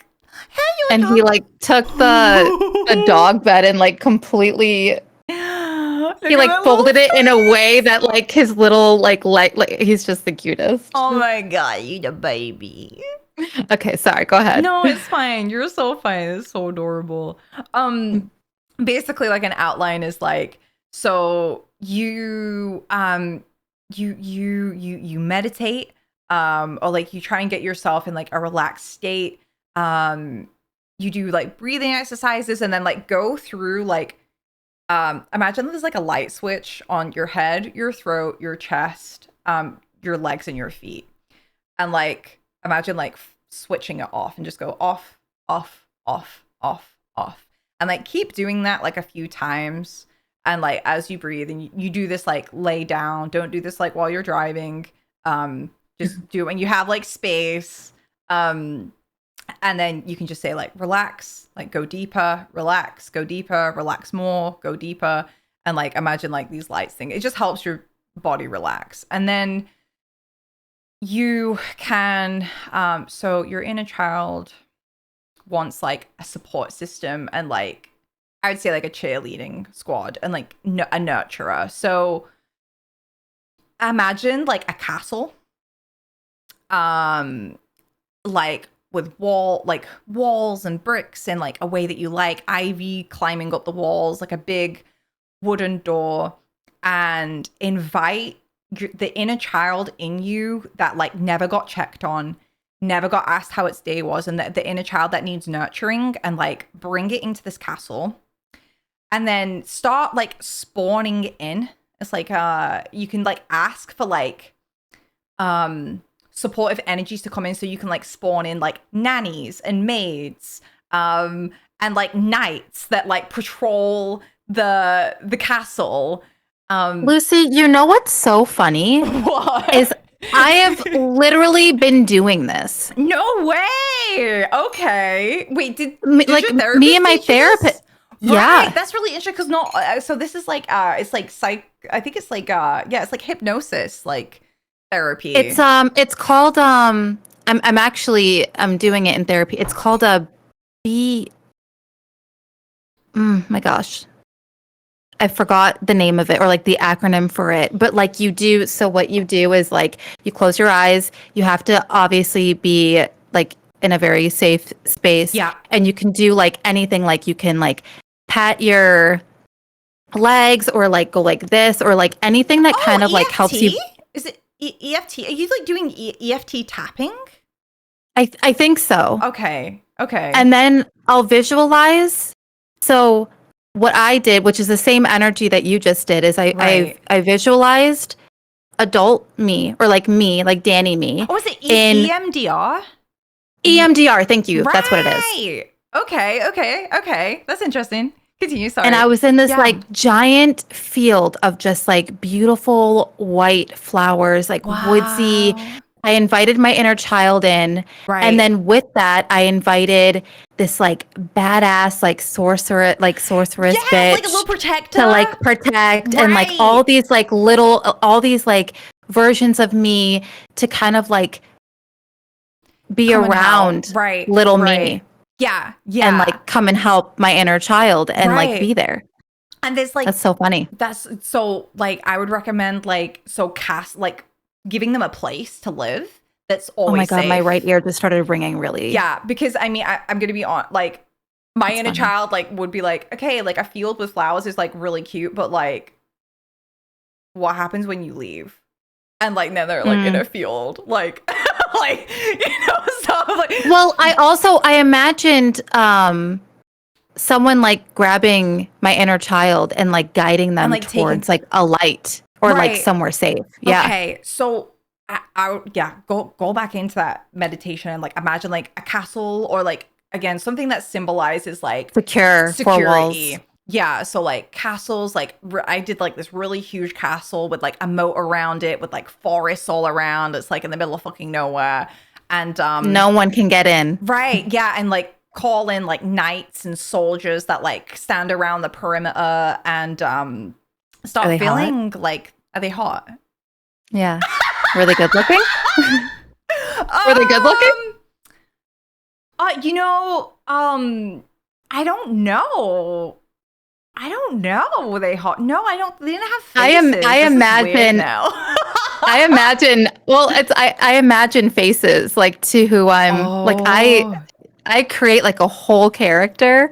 So when I ask, it's like you know those like metal like things where they have a nose like that. Helmets. They had like those helmets on. Yeah. That's okay. Yeah, they didn't have faces, but I'm Well, like, should I undress go them look? a little bit. See what's going on. He was gonna be like, "Are you hot? Are you hot in there?" Anyway. But yeah, you can spawn in some like hot, sexy nights. The only thing is, if they're hot, then it might like, I don't know, attract attention. I don't know. Yeah, maybe we're taken away from the mission. Yeah, maybe. Rescue me, knight in shining armor. I know, like, oh god, but yeah, and then like I like spawned in like maids and nannies, and like a lot of like, are you okay? Like, do you want anything to eat? Like, do you want some food? And like a lot of like undivided like attention and care. And like there was a little bits too where I like imagined the idea of like a version of my mom and a version of my dad who like did give me what I need and like could talk to me in the way that I needed, and that was like very, very healing. But imagine in like different parts of your inner child too, because you also have like your inner teen as well. Yeah, well, that's important to recognize, is because we've been working on parts. Right. Yeah, it's like parts work. Yeah. Which honestly has been a lot harder than I imagined it would be for some reason. And I think it's just because like a lot of it's like compartmentalized, really. I'm just like, exactly, a lot of it is just like it walls off a lot of pain, like to protect you. You know, these like parts of you that took that blow, that experienced that level of pain, those big emotions that like it didn't have guidance to deal with, and it just really like was not equipped and was left unsupported. Like it kind of like splits off. That's exactly, yeah. And then when you're finally like calling it back in and like integrating it, it's like you do then start to access these, like they feel so giant, the feelings will feel so big because it's like it's a little body that experienced it, and it can be quite emotional and quite overwhelming, but then it's like you kind of hold in that connection to that like supportive energy, and that like, what does this child need? Like, what energy does this need? And another thing that you might find helpful too, like, especially if people have like shut you down a lot, spawn in some like women who like pump up your inner child to feel confident and like encourage you even more to like shine brighter.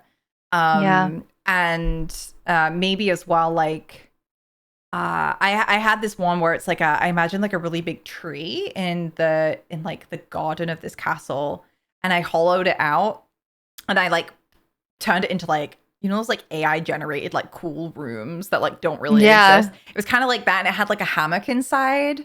Like a cozy little like nook. It was like a cozy little nook, inside of a tree. And I just like kind of put my inner child like on this like hammock, so it was really important for it to feel held and supported and just like able to relax, because it was like the part of me that's like always trying to like figure everything out and like do everything by itself because I had no guidance. So I had this like dual thing going on where it's like be in a hammock, feel held, and then also like I love trees, and I love like I let spirit guide me and like be my guide. And it was like I was letting this like tree be like my like guide in a way, so it would like give me this like profound wisdom of how to navigate these really difficult situations that I was going through.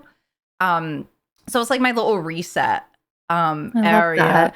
It's been helping so much. And I think like I would say, well, you're already doing it, so you know. But I love my therapist. Oh, is it a she? Oh, she sounds fantastic. She's incredible. I love that. And like whenever I get like, so I went through like, you know, ADHD. I started like hyperfixating on baking. I became like fucking Betty Crocker all of a sudden.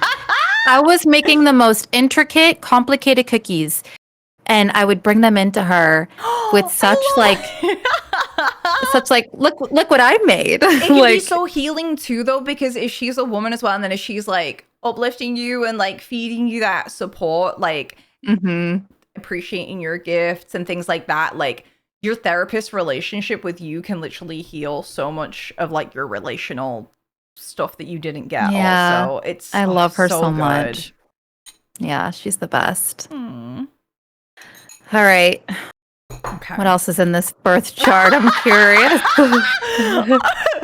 All right. Oh, okay. So, okay. So we're talking about direction. We're talking about direction in Yes. your energy levels. So like, okay, giving yourself permission to do what? Break out of comfort Break out of zones. comfort zones, right? You can have a level of comfort to it where it's like, this is what you feel good about when no one's watching, you know? Mhm. And like have that for you. Also too, it's just like giving yourself permission to like do little fun things that you want to do, right? Like, So essentially, like making sure I'm like feeding my soul, which in turn will feed like yeah, my energy levels, like right. finding myself little pockets of joy. Yeah, and that includes like on your stream as well. Because like one of the big things that I was getting is that like you may have fell into like a big comfort zone as to like what you're familiar with, like the familiar routine like you show up with. Animal Crossing. Yeah, like, well, so do you like Animal Crossing? Like, because I bet this, well, like looking at your chart, like it would be like there's probably going to be times where it like drains you and you don't find it too fun, and maybe you'll feel like doing something else, but then you'll be like, oh no, everyone wants me to do Animal Crossing, and like I'm gonna be decorating like Spooky Island, so like I can't do the other thing, and like your chart is saying like you have to do the other thing, like you need variety. You have a Mars Gemini, you need variety. Like you, that's just it. Like you can't fight with yourself about it. Like you need it. Like that's what you need. Like that is in your chart. Like you need variety because like otherwise like you do start to feel stagnant, and then you will start getting into things like existential vibes of like depression, hopelessness. Like this is because your Mars is like in conjunct your Neptune Capricorn and Uranus Capricorn.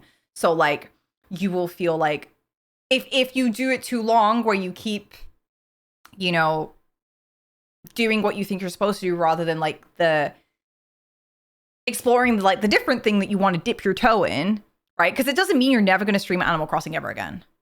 Right. Because you'll end up finding your passion again for it, or like what, you know, the comfort games you have, like you'll most likely like circle back to it, but if you keep like going with it when you're not enjoying it, like it makes things worse. And if you keep going down that hole, like because of this in conjunction you have, like it will lead you to feeling like you don't have a future, that you don't have a sense of purpose. And also So funny. On a level too, it's like you start to feel inauthentic. So accurate. Like you feel like you're having to lie.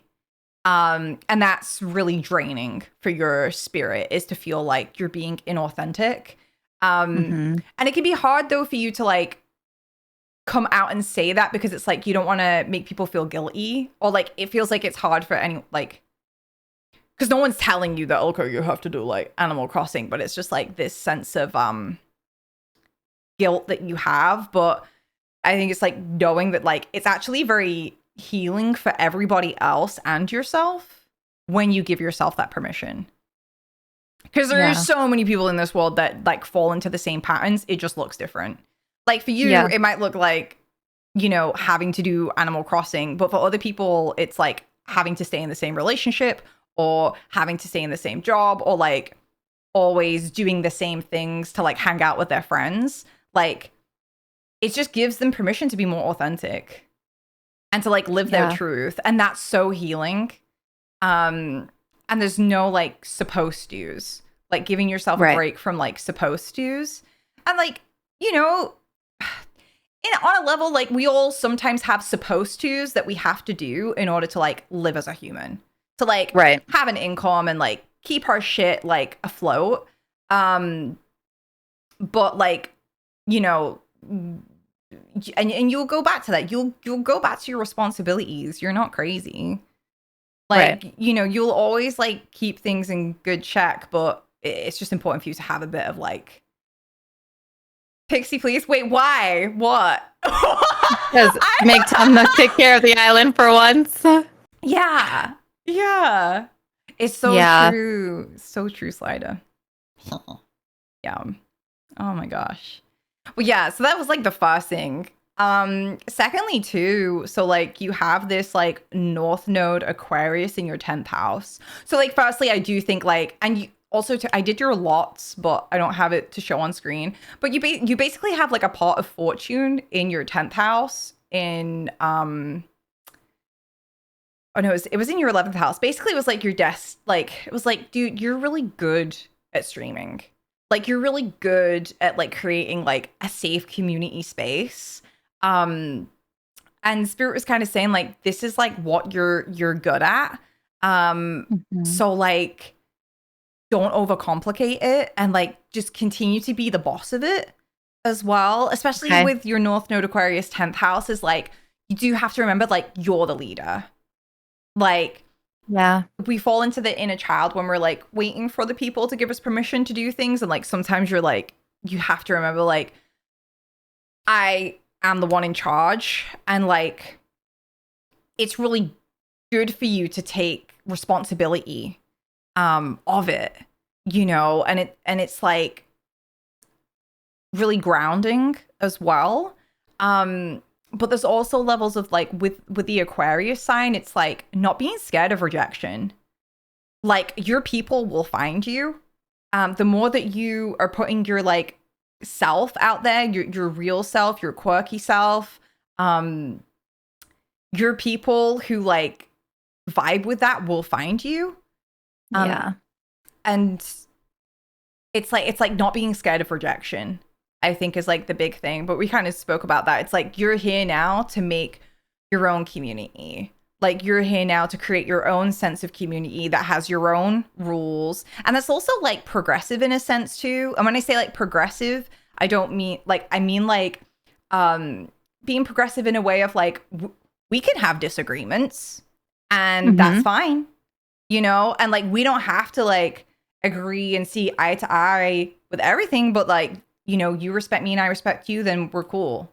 You know, like that kind of stuff. When it's like whatever your rules are, like you get to make them. And it can be about like finding things that don't work and like reinventing them in a way that works for you. And like I don't know exactly what that is, but Aquarius energy, like it does involve community. It can also involve things like politics as well. So like Aquarius is like very like, it's like an activist, you know, like it can be like an environmentalist or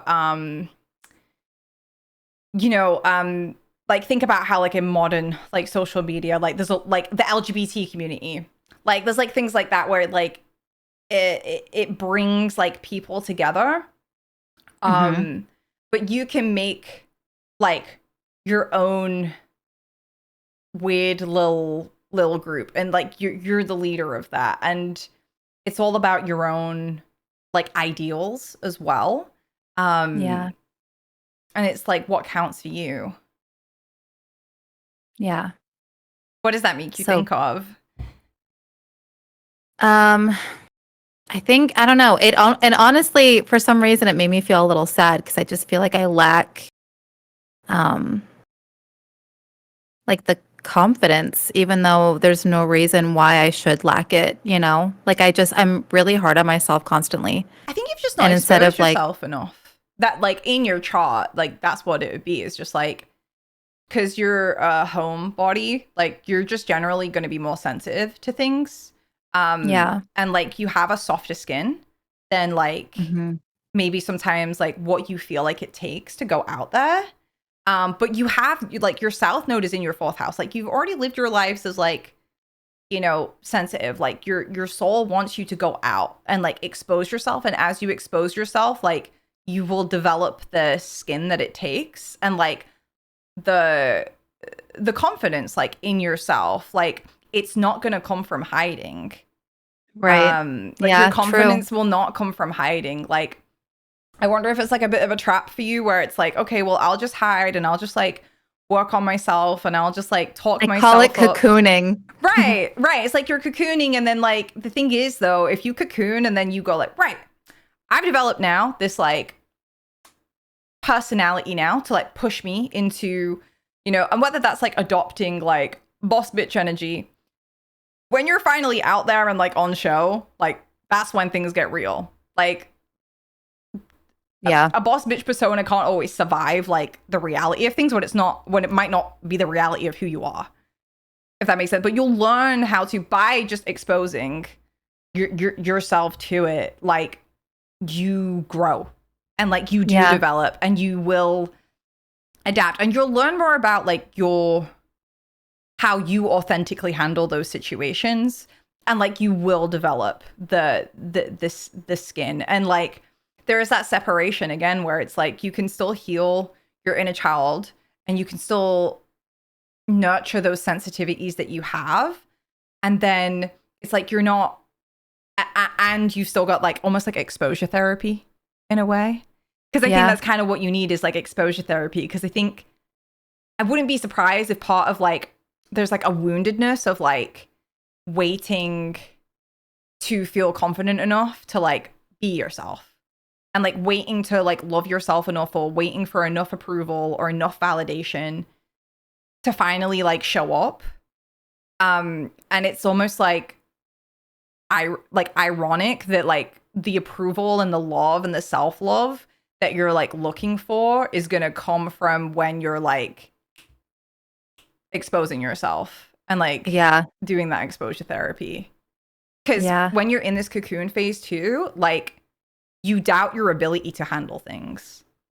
Like I don't know if it's a lack of like it can feel like a lack of confidence, but what's really happening is like you don't feel like you can. But you can prove it to yourself that you can, because it's like, well, I survived that, and I survived this, and I survived that, and I did that, and look, I made it. Yeah. You know? What is it that you want to do that you're afraid to do? Like, I don't know. See, like that's the thing. I don't know. Mm-hmm. Like I feel like my energy in my life right now is in like total limbo, and I think that's why it's driving me absolutely bonkers, because I feel a little directionless right now. But Mm-hmm. I think I'm also putting that on myself as well. Like I think that I have everything that I need.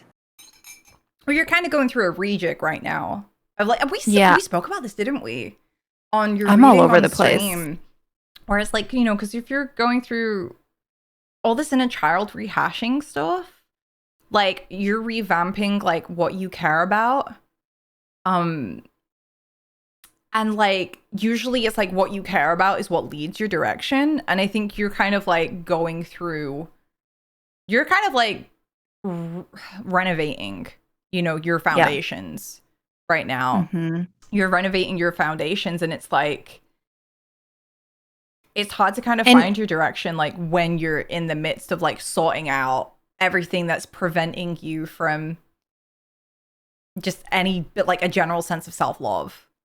Like, no, truly. I am like literally crushing and rebuilding almost like every foundation right now in my life. Right. And then just like really tending to what needs to be tended to, and like, and that's all like going great. But I feel, I don't know, like I don't know. I think it's like I don't know. do you have like a sense of like your purpose of what you're doing things for? Like I'll just say it. Like, do you know like why you stream now? Like the grandest sense of like the purpose behind that?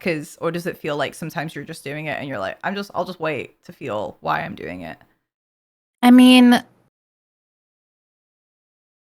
yeah, it's not that I don't feel like I have a purpose. It just feels different right now for some reason. Mm-hmm. Like, I don't know, like my energy isn't lying with it right now, if that makes sense. Like, Yeah. And I don't know where I want to.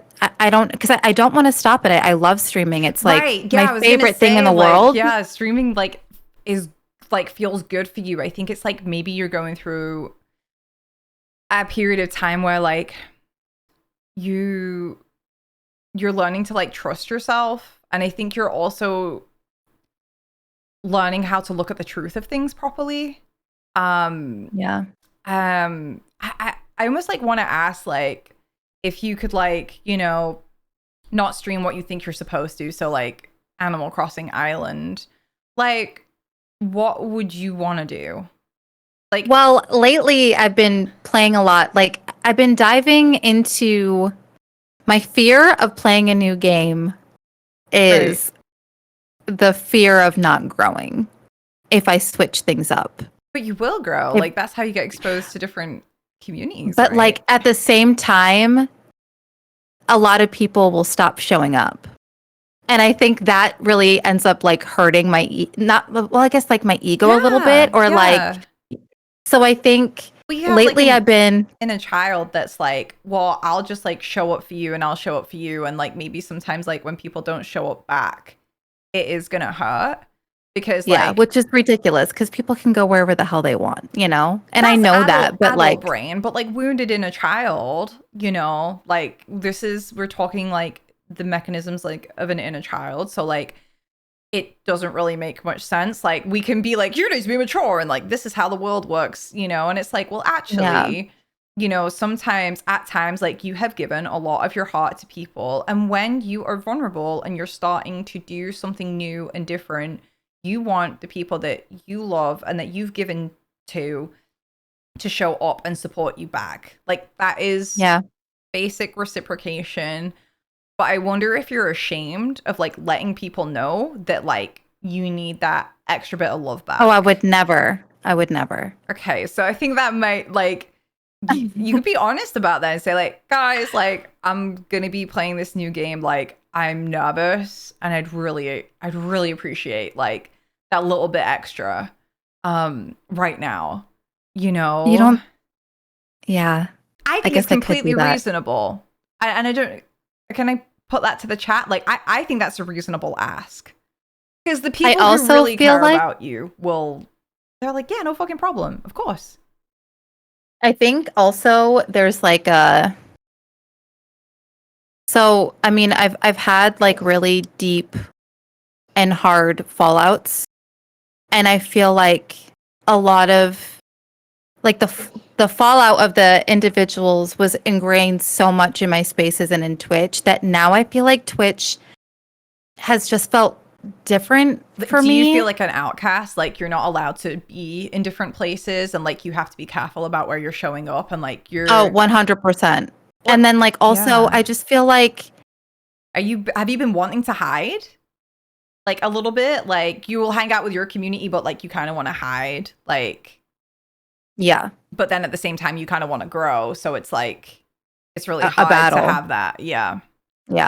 So I feel like that's like where the true like root of it is. I just feel like Twitch has exhausted me at the same time too. Like I just feel a little burnt out, but like I want to foster my community and foster my energy, but then like I don't know, I feel like I'm having a difficult time figuring out where I want to put my energy because I hyperfixate on things, and I hyperfixate on not going live, if that makes sense, and like cocooning in my safe space. So like I think I just need to fucking break myself out of all that and then just do what makes me happy. Well, yeah, I think like I don't know, I think it's like you're always going to provide a space of comfort and like coziness, like and just like love, no matter what you do. Yeah. Because that's just like the energy you bring, even when you feel like shit. It's the energy you bring, because it's like something that Keep like talking. surrounds. I'm gonna let.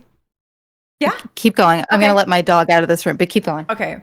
It's like it's like an energy that always surrounds you. Is that like love? And like even when on the inside you might feel like shit, the aura that you have around you is always gonna bring like love and coziness. And I think too, it's like it's probably worth contemplating too that now things have like had a bit of time, these people, maybe not the exact culprits, but like the minions that were involved or like any AoE effect, like those people may have like maybe being exposed to you again, like, and again, you coming out of your shell a bit more and showing up in the places that you have a right to be in.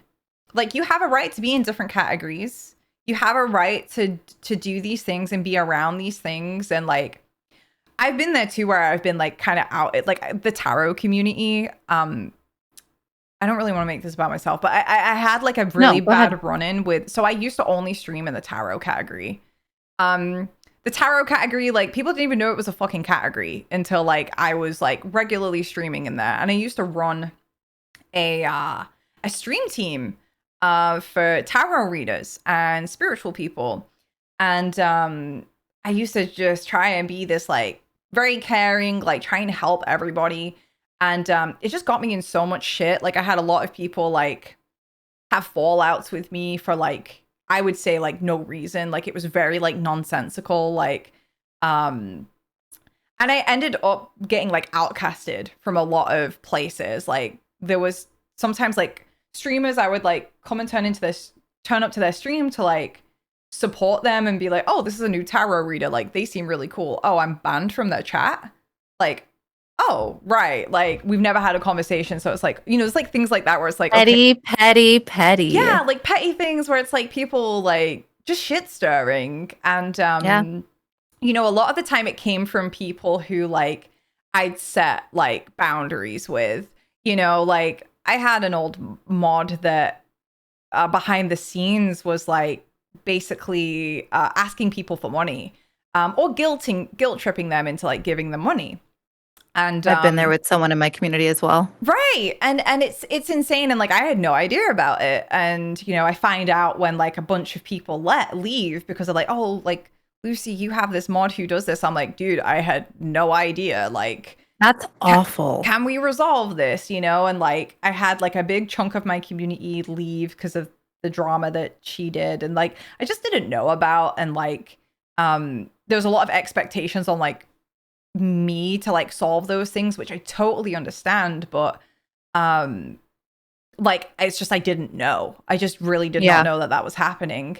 And then when they were finally removed from the community, probably about like 8 months later, a year later, because like, you know, like the money thing got addressed, and then like they just became more, well, then they just started to hate me, and it got like really weird and manipulative. But then a big chunk of my community like left to go and hang out with her because they similar energy of like they were like a big caretaker too, but it was like, I don't know, it was like really manipulative. Like, they would coddle people's inner child. Like, you get this a lot on Twitch, or at least in the what I've seen is like people who want other people's wounded inner child to attach to them because it gives them control. And it's like come and suck on mommy's titties, like come over here, like nuzzle on me, like I'm the safe person. And then they like switch it, and then they'll be like, you know, like, now I've taken care of you, now you take care of me. Like, oh, I don't have money, or like I'm so tired, like I haven't eaten today because I can't afford it. And then it's like, you know, that's so awful. And it was mostly with men. Like, it was mostly with like vulnerable men who, you know, have wounded inner children, and like saw this person as like this bright light because like, you know, she would just like flood them with attention and love and admiration too. There was like a lot when you were in her focus, like it felt so good, like it felt so good, but then it's like, then it like got distorted and just twisted and fucked up. But yeah, anyway, my long story short was like, I had these like weird run-ins where like I kind of got like outcasted from communities, and like I got scared to like talk with people and like maybe like network with like similar streamers, or not even network, just like make friends. Like, I like making friends with other streamers because like we do the same thing, and it's like, it's just nice to like not be alone in the streaming space because it's a weird job and it's complicated sometimes. For sure. But yeah, and it's like I got really afraid to like I wouldn't stream in the tarot category anymore. I would get really anxious when like certain names came into my chat, And especially too after like years after certain fallouts, like some people would refollow and I would get triggered. Like it would trigger me and I'm like trying to stream and it was like this big rush of like, oh my God, they can really just drop in at any time, you know, like, and it's out of your control. Like when those things happen, unless you ban them all. And then it's like, but then you feel like, oh, you don't want to ban them because it's like, they didn't do anything wrong, but they, you know, it gets into these weird areas. Yeah, but even if you ban them, they can still watch your stuff, and I hate that. Well, it's changed now. You have a setting. I don't know if you heard about that. Yeah, but they can like log out of their name if they really wanted to, and I think that's whatever. Well, and I mean, and that's the thing too, is just like if they're watching your shit and they're still like festering, like at least if like they're anonymously watching, it's like outside out of mind. Like enjoy me like living my happy life. You know, true. And sometimes it's like the best form of revenge.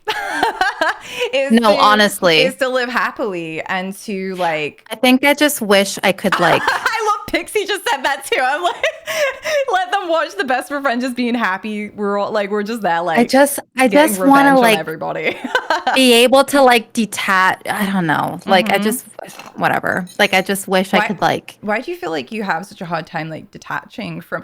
So is it like? Okay, like I'm gonna try and word it.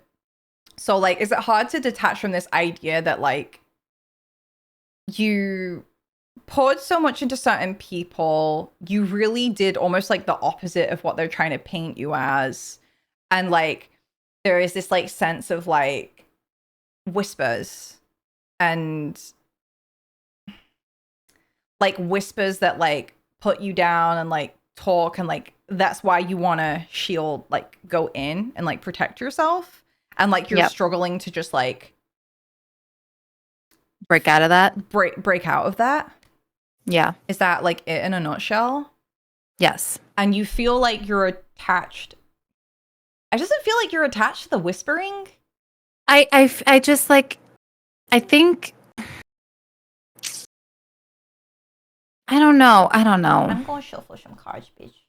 Yeah, please do. I can't like put. Yeah. I feel like you're very attached to like maybe what this like person meant to you. Like, why did you want their approval? So like, is it approval? Oh, like, yeah. It feels like. Is it like? I guess we're gonna. Yeah, is it approval? You want their approval, and like, why does their approval like? What gives them perceived value on their approval? Like, is it because they don't hand it out easily? Is it because everyone else gets it but you don't? I'm not even like sure, to be honest.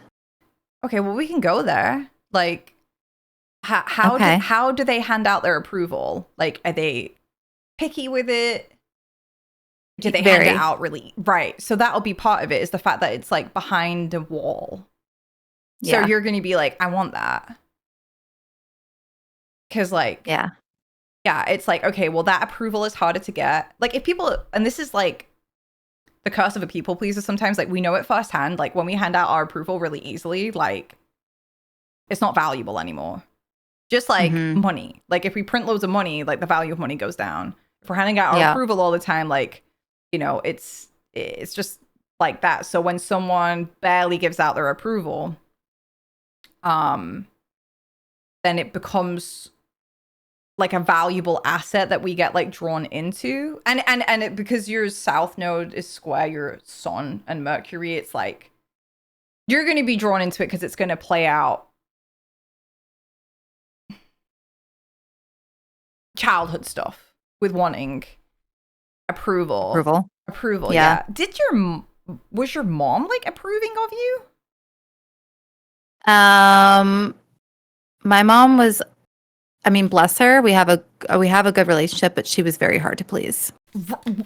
Okay, because it's like psychology fact for listeners. When you find yourself in a pattern of like abusing yourself, like to chase approval, like do look at the gender of who it is you're chasing and like just double check, like, did I do this with mom? Oh, that's interesting. Oh, Yeah. yeah. Every time, if like it's happening with a guy, it's like, okay, what are the patterns with guys? Like, who else has made me feel this way? Like, you know, it really does, you know, like. It's actually funny because I don't ever seek the approval of male presenting people. I could literally give two shits about.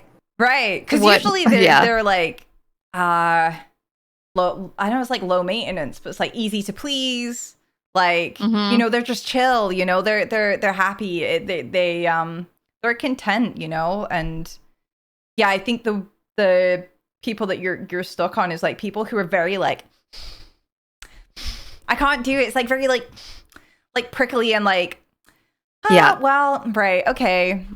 You know, and like dismissive even of people. Like, I wonder if there's like a level of like dismissiveness. Yeah. I'm sorry. Like, I want to like get into this, and I don't know why I'm feeling like anxious. I gotta just like not care.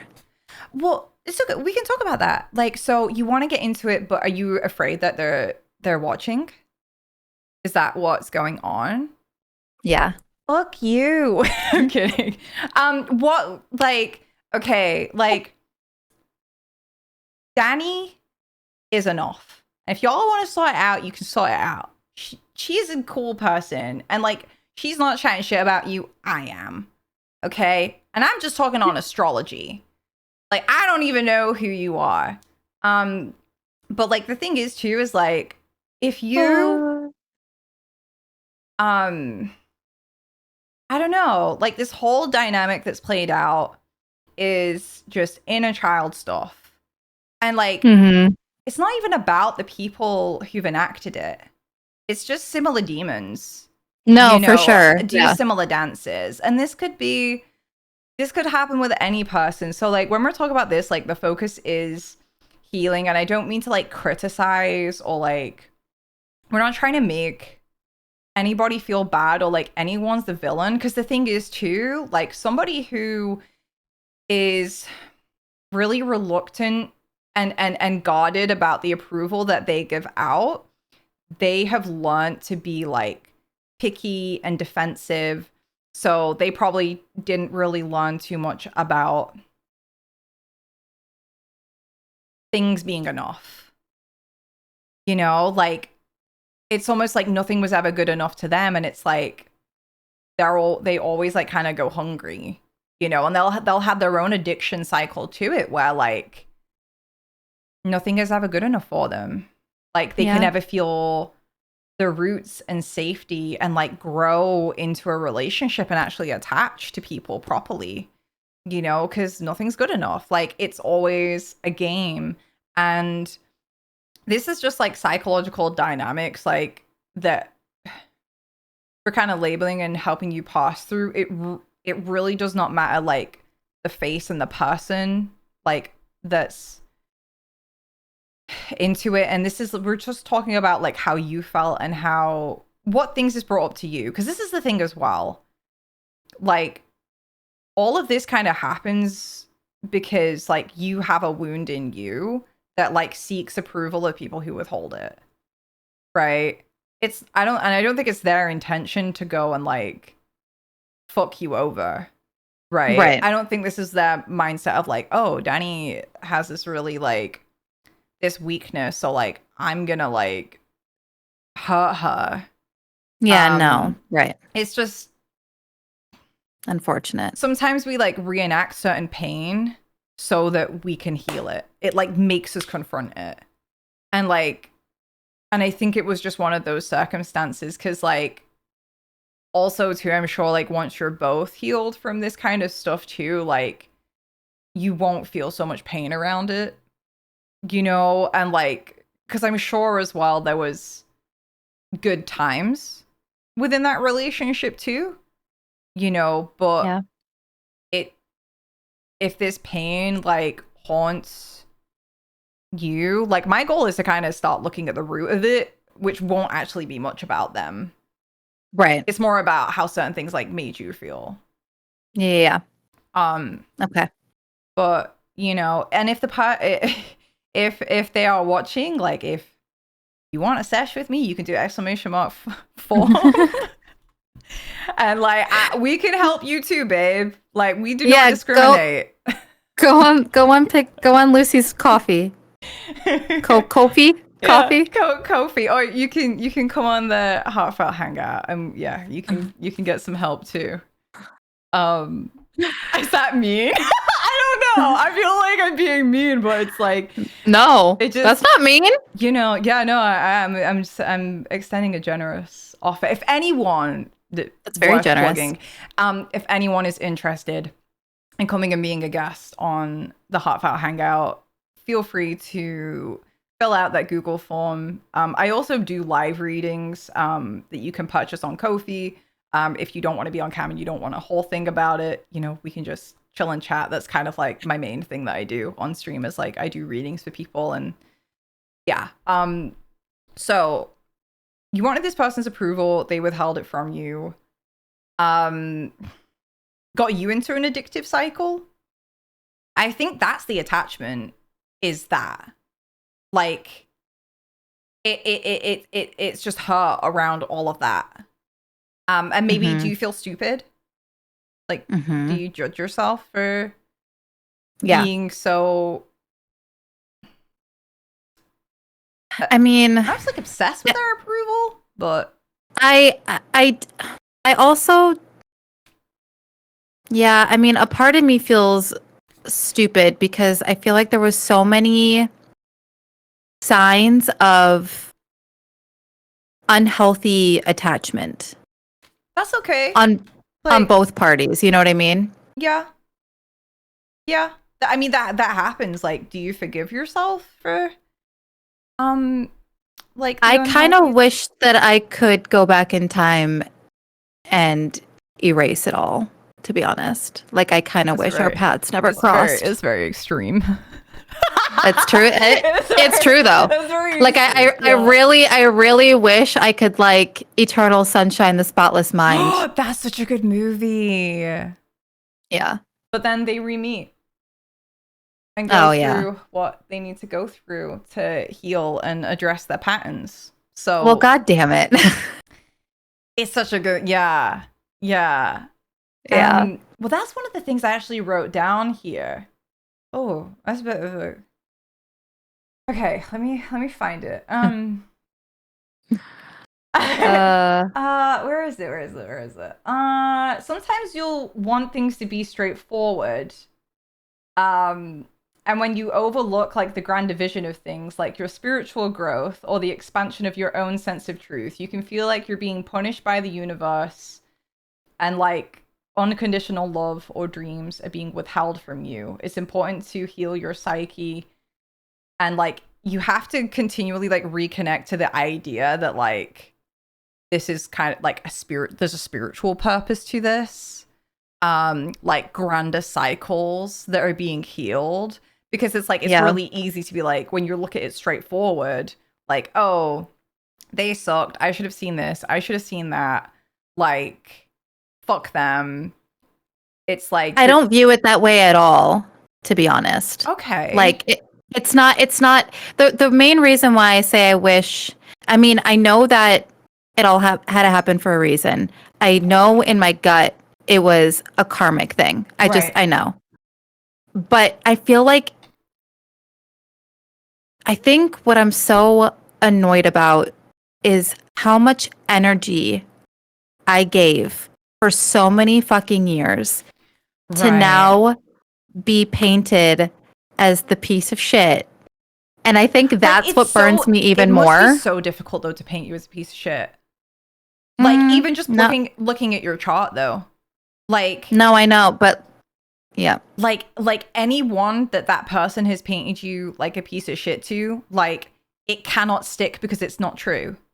Like it literally won't stick. Like, and it probably, like these people who have, even if it's just for a short amount of time, or like even if it's just for now, like they have been convinced of, like, just give it fucking time, and like you will see them apologize and return, and whether it's 2 years time, 1 year time, like 4 years time, like when because their relationship with that person, like you know, if there's somebody who withholds approval and like only approves of people under certain circumstances, that also too, it's like the circumstances and criteria that you have to meet, either A, do the same pattern, so they'll either gravitate to other people who also withhold their approval, and like they'll both like collectively bond over withholding approval of people. And it's like to like they're the same vibe of like they approve of each other's withholding of approval, like, and there's like eventually like we all need to have love, and we all need to be approved of. So those relationships will not like last long, you know? Because eventually it wears down anybody's spirit not being good enough. And the thing is too, like, they'll get bored of each other because nothing is ever good enough. Nothing. I think I just, yeah. Sorry. It's okay. I feel so badly burned that I feel like it's kind of like repainted the way I feel about Twitch, because it was so close to home. Yeah. When it comes, you know, that I almost want to be like, I even like need this shit? Like were they like very involved with like lots of like similar communities and like people that we were in like every single space together. Now you feel like you're not allowed in those spaces because of like well, I quietly removed myself because I don't even want to like be in that energy from everywhere. Right. So it's like you if I did show up in a space, it would feel really weird and bad. No, like, not even that, but they'd flock. Like away? You know what I'm saying? No, or like in it. Yeah. Oh, like suddenly they'll start showing up and like yeah, I've had that happen too. It really is a form like, of bullying. It is. It really is. Okay. I'm pulling cards. Also a new thank you for the 3-month sub. I appreciate it. Your community is so lovely too. Like it kind of boggles my mind so much. Like, you know, yeah, because it's like the people I have met in your community are so cool. Like they're so fucking cool. Like they're everything. I can genuinely I can see you guys like being like my friends. You know, like I'm like these are all cool people. Like I'm not like, you know, feeling out of place here. Like I feel like even though like I have like pretty deep levels of like social anxiety and like I'm very self-conscious, but like everyone's been like so nice. It's like okay, and it like draws me out of my shell, and I love that. And it's really interesting too though, because it's like I wonder if you have the same thing as like when I share with you about like how I was outed and outcasted from places and spaces and stuff like that, if like you have the similar reaction of like fuck them, like what the fuck, and it's like the same, you know, but it's hard to see it in yourself sometimes. Like okay. I mean, yeah it's more like I just feel really like angry, and I think that's what made me I almost felt like I wanted to close the chapter of Twitch because I remember that because that was when we first met, right? Like when we first started doing readings, because I remember you like wanting to go, and I remember that tarot night, the one tarot night. Oh my god, yeah. The one tarot night, but it was so needed. It was like the one tarot night you came to. It was like I just remember like feeling it from spirit, like no, you're not meant to quit. This is not what you're... Yeah, I remember you because the Wheel of Fortune came up and you were like, do you want to like stop streaming? Like what is like, I think you like straight up asked me like, do you like, because I took the Wheel of Fortune as something else, but you were like, no. This is about streaming. Like you... Oh yeah, I remember you like trying to tell me something else. I was like, bitch, no, this is about you wanting to quit streaming. Yeah. It's so interesting. Which in my hearts of hearts, I don't. I think I'm just like, I'm over the bullshit. You know what I mean? I mean, one of my first thoughts is like when you're saying you're angry, like the thing is too, like this is not just isolated to what happened with these people. Like as in with this like main two people that like, you know, there's a main one, and then it like they have their like best like, their bum chum, and then like there might be a third that also is chasing approval. Just saying, like that's like wrapped in with that, and like, you know, it's interesting because it's like the hurt isn't just isolated to that, but you've also cut yourself off from other things that you care about and other people that you care about.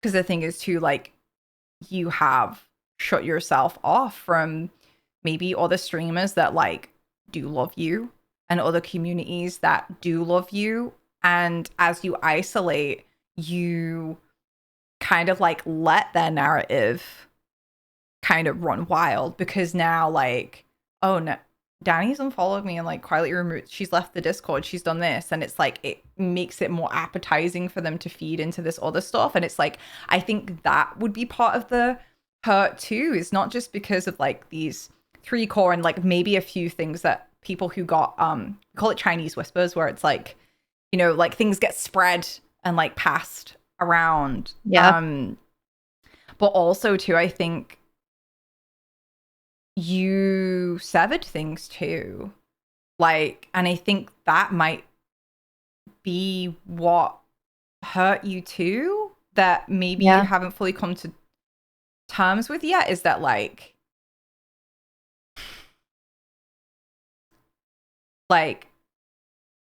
you retreated and like that hurt you so much too, because it's like you stepped away and like you outcasted like yourself, and like you kind of didn't do yourself justice a little bit.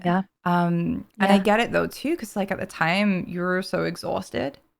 Like how can you have that kind of energy to go around and like do damage control, or like have the confidence or like love for yourself to like stay in places where like all the people that like have made you feel so little and so shit and so small and activated all of those childhood wounds? Like, how are you meant to stay? Yeah. You know? And I think that might be part of the puzzle that you're kind of missing, is that like, I really don't feel like it's just about them. I think it's the isolation you put yourself through too, because there's so many people that like you did love and that you do like, and that also too probably haven't, you know, they're not too involved in the drama. They're just like, okay, like I guess I'll just leave Danny to it, because like if you've just like left, it's like, okay, like I don't know what I've done, so I guess I'll just chill and focus on my shit, and like, you know, I don't know what's going on, I don't want to get involved, you know, because like, you know, most mature adults as well, like usually the people, they'll just like, okay, like I don't want to get too involved. So yeah, like I think that's kind of part of it too, is like you've outcasted yourself, but you can come back from that. Like you can, and this is where it's like now you're kind of healing your skin, you're healing your wounds. Like you can start to kind of like show up again, and everyone will understand. Like people will understand like that self-protective like isolation that you went through, and like it is safe for you to start like showing up again, you know, because like there's people that you probably miss as well. There are, right. And like I don't know where your relationships are at with them, like if it's a kind of conversation that you can have, like, or like, you know, if you can develop to get there, like but it feels like, you know, I wouldn't put it past some of those people that like you could say like, hey, like I really miss you and I had a really difficult time, you know, and like float that reality by them. Yeah. You know, because I think a lot of them too is probably like, oh yeah, that like you don't have to maybe name names, like, oh my god, yeah, Danny, like it's fine, like I've missed you so much, like I didn't know what you've been up to, you know, and like you still might see those people's usernames like here and there, but like you sometimes might need to trust in like the people who love you. Because I wonder if like, did you hyper focus on like the loss? I don't know why I did that with my hands. Yeah, I do. Yeah. Yes, I do. Okay, I pulled some cards on this. And like the first one is such a, I was like, it's a doozy. Oh no, it's a doozy. Oh I'll no. zoom in on here. All Hang right, on. Spirit, lay it on me. Oh, Spirit's like, get your head out of your ass. oh gosh, I really need to like get my camera. Let me just like, I'm just gonna fiddle with this a second. Hang on. I feel like it's not in autofocus.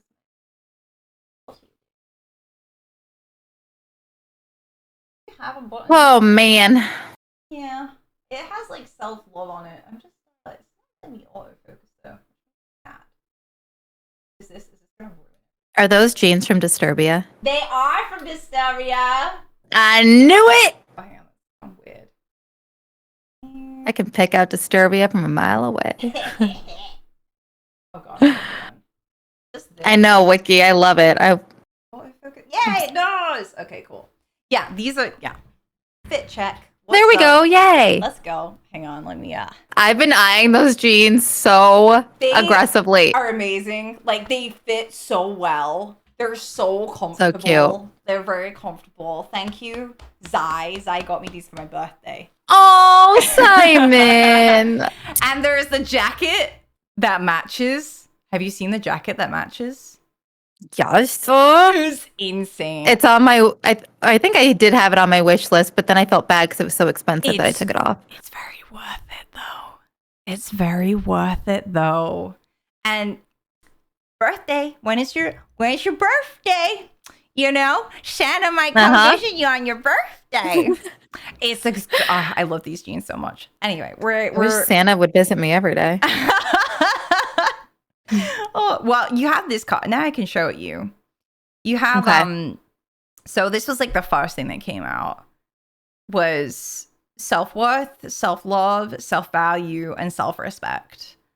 And it has this adorable little piggy on it.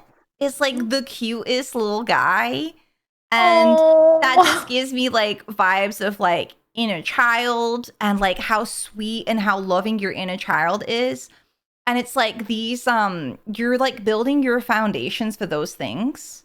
And I think that's kind of like what stung and what hurt a lot about the situations that you were in is that like you lacked these things at the time. And as you build these things, you're going to be building yourself up and it's going to stop you from so this card is keep trying, but in reverse. And to me, this card is the exact card about chasing people's approval, trying really hard and like exhausting yourself, spending all your energy trying to chase people's approval. You won't do this. Like you're going to not care so much about their approval. Like, and as you keep building your self-worth, your self-love, your self-value, your self-respect, when you see their usernames in chat, you're not like it bothers you because it's like you kind of want their approval and you're not getting it, right? Like you're being disapproved of, like you're othered. But when you've got this little foundation on this guy, like you're not gonna need to try. Like you're not gonna care. Like the wound they hit right now is disapproving of you, but it kind of hits into this wound of like sometimes you disapproving of yourself. Right? There's things about you that you're not approving of, babe. Like there's things about, you know, your own wants and desires. Like sometimes you don't even approve of yourself, like not playing Animal Crossing. Like, come on, girl. Like, you know what I mean? Like you have to like practice like approving of yourself. Yeah. You know, or you will get trapped in this like the hamster wheel of people's validation. You know, you have to validate these things, but it does come from a place of like, it's really easy for someone to be like, oh, you just need to validate yourself. And it's like that inner voice of self-validation comes from like the practice of self-worth, like recognizing your self-worth, building your self-worth, building your self-love, building your value and building your self-respect. And then like validating and approving of yourself like kind of comes from that, but you can do it more intentionally like if you want to, like, but please don't judge yourself for self-approval not coming naturally, because like you've got faulty foundations at the moment. You haven't learned to approve of yourself, like, And if anything, yeah, like your mom was really hard to please. And like nothing was ever good enough for her. So there'll be times where like it felt like you were never good enough for her. Oh, Oh wait. no!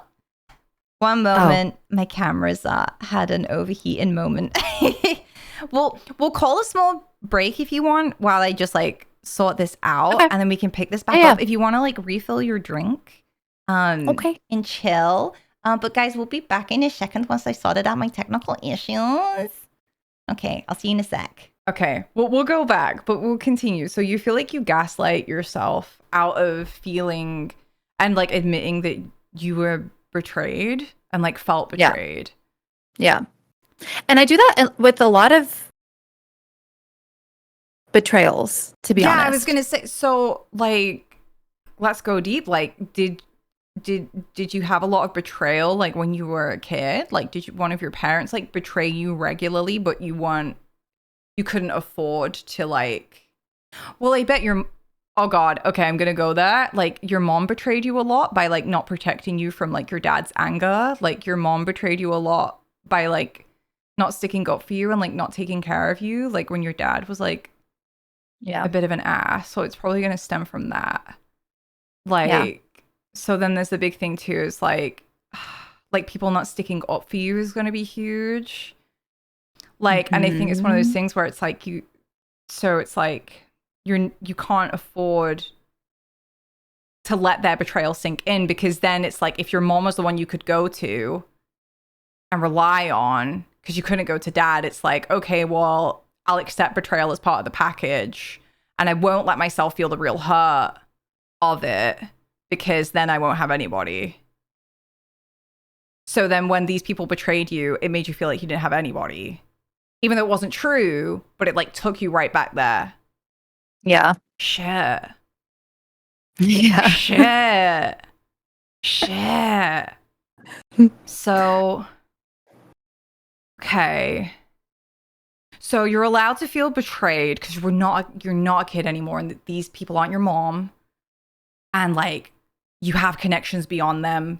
Like you can afford to let yourself feel betrayed by them. Okay, I know. Yeah. Right. Yeah. Yeah. And it's like okay to admit too. I don't know why that part is so fucking hard. So the part of why it's hard to admit that they betrayed you is because like you're used to like accepting it as part of the package, like because it's and like you're used to kind of like shielding it from yourself psychologically. Like you probably make excuses like the same that you would have made for your mom, like, oh, this is what she might have to do, like to keep things going, like she doesn't have any other options, or like whatever excuses, the type of energy that like it's like that shielding. Yeah. It'll be the same thing. It'll be the same way of like trying to not go there. I was telling Lucy that I feel like, and I'm sure many people can relate to this, I feel like I gaslight myself, my own self in these situations when I've been burned or hurt. Almost like minimizing my own hurt and my own betrayal. Yeah. Like, do you feel like you're not entitled to have those feelings? Like, do you feel like, like you're not entitled to them?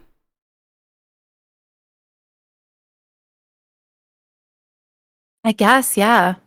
Like, or like, yeah, because you mentioned like maybe a part of like, you're like, do you feel like you feel dramatic when you say that? Yeah, that was one of the things. Like, like, so question, like, how did your mom like punish you in a way? Like, if you were to ever like silent treatment. Right. Did they do that? Did these other people do that to you? Yeah, they all just like dipped. Right. Yeah. Right. So there's like never heard from again. Right. So like the thing is too, it's like with people who like, because they'll be in essence like, oh no, we're not like taking dumps on your mom, but like there'll be a part of her that like she couldn't afford to let herself like recognize that she was failing you or like betraying you by like, because she probably was just trying to survive. Like she probably couldn't afford to like take you guys out of the situation with your dad and stuff like that. I was in a similar situation with my mom too, and it's like they feel so much shame when like and they like will get defensive. Like my mom used to like silent treatment and like moods and like just and like I think weaponized chores as well. It make me feel like Yeah, so did mine. Yeah. yeah, it's weird. I feel like there's something to do with moms and like how they channel anger through chores and chore doing. It's weird, but yeah. Yeah. But yeah, okay. So you feel, and were you made to feel dramatic? Were you made to feel like you were like, what the hell? Like, yeah. Well, because like when I would like talk about how I was feeling, where my head, like whatever, none of it was was received. It was constant, like it was just backlash and like questioning, and I had to keep like repeating myself, and it was just like, oh, did your mom like kind of like dismantle and like put down your stuff, just like put it down, like yeah, like it was like I feel like in a lot of these situations I just like don't feel understood and heard, you know what I mean? Yeah. And it's are we, I'm afraid, am I like taking this off track, or are we good? No, we're like, this is all for you, like, Okay, good. and I think we're kind of like getting somewhere, and I think this stuff as well that we're touching on, you could totally take to your therapist too, and like, betray, like mom betraying you, because like that's a really big breach of trust too when you go to your mom about your feelings, and she's arguing against you. And like you're a kid, like you don't know that your feelings are real until they're validated. Like that's how kids work. They're like, oh, okay, well this isn't real then. Like you'll take your mom's word as gospel, even though like emotionally it's just you just you put it in the shadow. Like and it's like if you imagine, might sound fucked up, but it's almost like when you're being parented, it's like you're being domesticated like a dog. You're being domesticated. So like part of your domestication was like you're not allowed to have like certain feelings about being wronged. And like you would have been punished like in some way or the other, like whether love was withheld from you, like silent treatment, people ignoring you, or like and you would have felt invisible, and like then that became like your little invisible world that then still carries that energy. So like when you're an adult now and you go through these situations, you carry that invisibleness, and like it's almost weird. It like everyone starts to reenact like your feelings, even though like your feelings are so fucking valid, and like they need to be visible and they need to be made visible so you can stop this cycle. But like I think that this stuff like with these people, it's just very symbolic. It's just so symbolic to deeper parts of you that like you're just beginning to understand. Yep. And Agreed. Yeah. Like the other cards that I ended up pulling, so like you're going to be breaking these cycles of like not trying so hard, but I think it's important for you maybe to start speaking out to yourself of like, I was betrayed. Like you have to validate your emotional reality. Like, and even if it's painful to like repeat, it's like people see like affirmations are all about like, oh, I am good. I am good enough. Like sometimes it's like, I was betrayed. I was hurt. Like I was blindsided. I really tried and I was fucked over.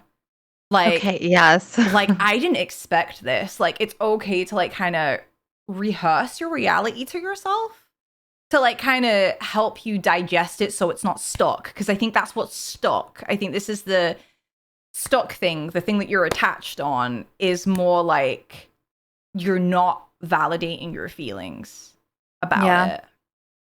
And then going like forward, I feel like the more that you speak about this, so this is like a bird like speaking, it's like you're gonna start like, I feel like thinking better of yourself, because I think this kind of comes as like part of a package, is like you gaslight yourself and then you like will judge yourself. And then like probably some kind of shit talk towards yourself happens that hurts your self-esteem and hurts your heart, you know? Mhm. Like it will kind of break up that a little bit too. Like there's like an element of like you have to kind of like rehearse your darker emotional reality of like how you were fucked over and how you were betrayed.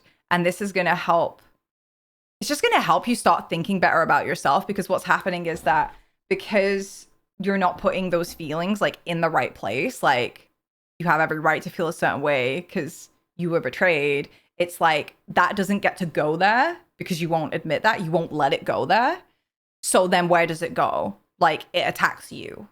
And then you hate yourself. Then you get angry with yourself. Like you have no, like, surely that I'm sure your mind, because like it's part of the pattern, is like when you blame yourself and like you're like, oh, well, I'll be angry with myself and shit talk will come. Like you can think of reasons as to why you should be angry at yourself, but actually like you shouldn't be angry at yourself. You should be angry with them. Like that's actually where it belongs, because they betrayed you. And like, even if you were not perfect, which like nobody can expect that of you, you don't deserve the way you were treated. Like Danny, like even when you're in your like shittest phases and shittest moods, like you can have a break and like you can come back and you can talk it out with people, because like that's how you love people. Like you don't give up on people and you don't just like dip and ghost and like fuck people over like that, you know? Yeah.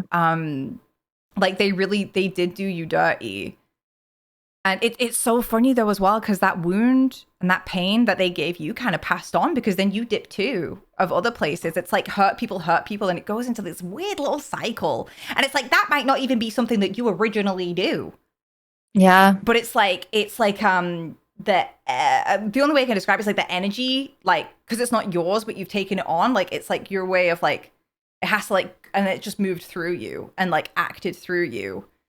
And I bet it was so out of character for you to do that. And that's probably where you're in this like recalibration phase now, and you're like, oh my god, shit, I did that, and like that didn't even feel like me. Yeah. Fuck. I Sorry, know. I'm just like find this like so fascinating. No. Like, whoa, dude. Oh my god. There's so many like layers to it, you know? It is, but I think it's kind of like, I don't know, I can't help but feel like it's like this is kind of what you needed, is like just like a little bit of like a dissection sesh. Yeah. Because you know, to just dismantle this voice of like, oh, like you're so stupid for like feeling angry at them still. Like you should be a boss bitch and just get over it already. And it's like, no, like that's not how you heal, you know? Mhm. Like you were like, yeah, you were betrayed. You trusted these people, and you were blindsided. And that fucking very sucks. much so. Whether you're like, it doesn't even matter if you're a streamer, like, because you thought these people were your family and your friends. Yeah. Like, I don't know if I'm projecting. Like, I've had issues like this before, and I've like judged my way of like talking, being angry at myself is like, oh, I shouldn't feel this way because it's like inappropriate to have those kind of relationships because I'm a streamer, and like, you know, I can't be mad at these things because I'm a streamer. And I'm like, no, Lucy, like you're a human and you thought these people like were your friends. Yeah. You know, streamer or not, like this was just the field it happened in because I'm a homebody. Like this is where I make friends, is because of that. Like, you know, so it's like seriously, if I was not a homebody, like, you know, the same, like, yeah, like this wouldn't be so much of an issue, but it's like because it's like online or because it's through streaming, like people take away like the human dimension of it, or I was taking away the human dimension of it, and I wasn't letting myself feel entitled to my feelings. For similar reasons though, like betrayal shit, not allowing myself to admit that I was betrayed. Right. Yeah. I feel like a big shit has just been released. Like a big like astral turd has just like came out the ass, and it's like going down the pipe to the universal sewer to be treated. And it's not yours to deal with. only Yeah. you, like, there's parts of it that you have to deal with, but it's like there's just some other shit now that's like gone. Yeah. Gotta let it go. How do you feel, I'll just move Danny? forward. I'm good. I have like a lot of like different energies running through me right now, to be honest. But like, yeah. What are you like tied up in? Like, do you feel like it's like conflicting energies? Are they conflicting energies?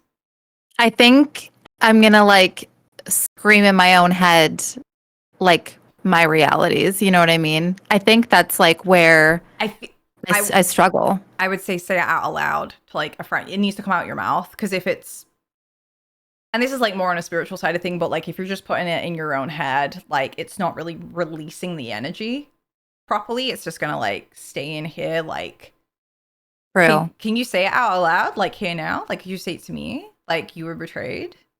Like, do you want to practice? Do you want to try? Like Sure. deep breath. Like Okay. I was fucking betrayed, bro. I was betrayed. Say it again. And I was betrayed. And I was betrayed. I was hurt. I was let down. I was fucked over. yeah. People left my side that I never thought that they would. And fuck that energy. And I did everything I possibly could to talk it out and fix the situation. Yeah. And it wasn't enough, but that's not my journey. And you were fucked over. And I was fucked over. And you were betrayed. I'm sorry. I'm keeping you on the loop of it. I was betrayed. You're gonna wanna be like, and I'm over with it. And it's like, like that's the easy way, but you have, like, you do have to like validate.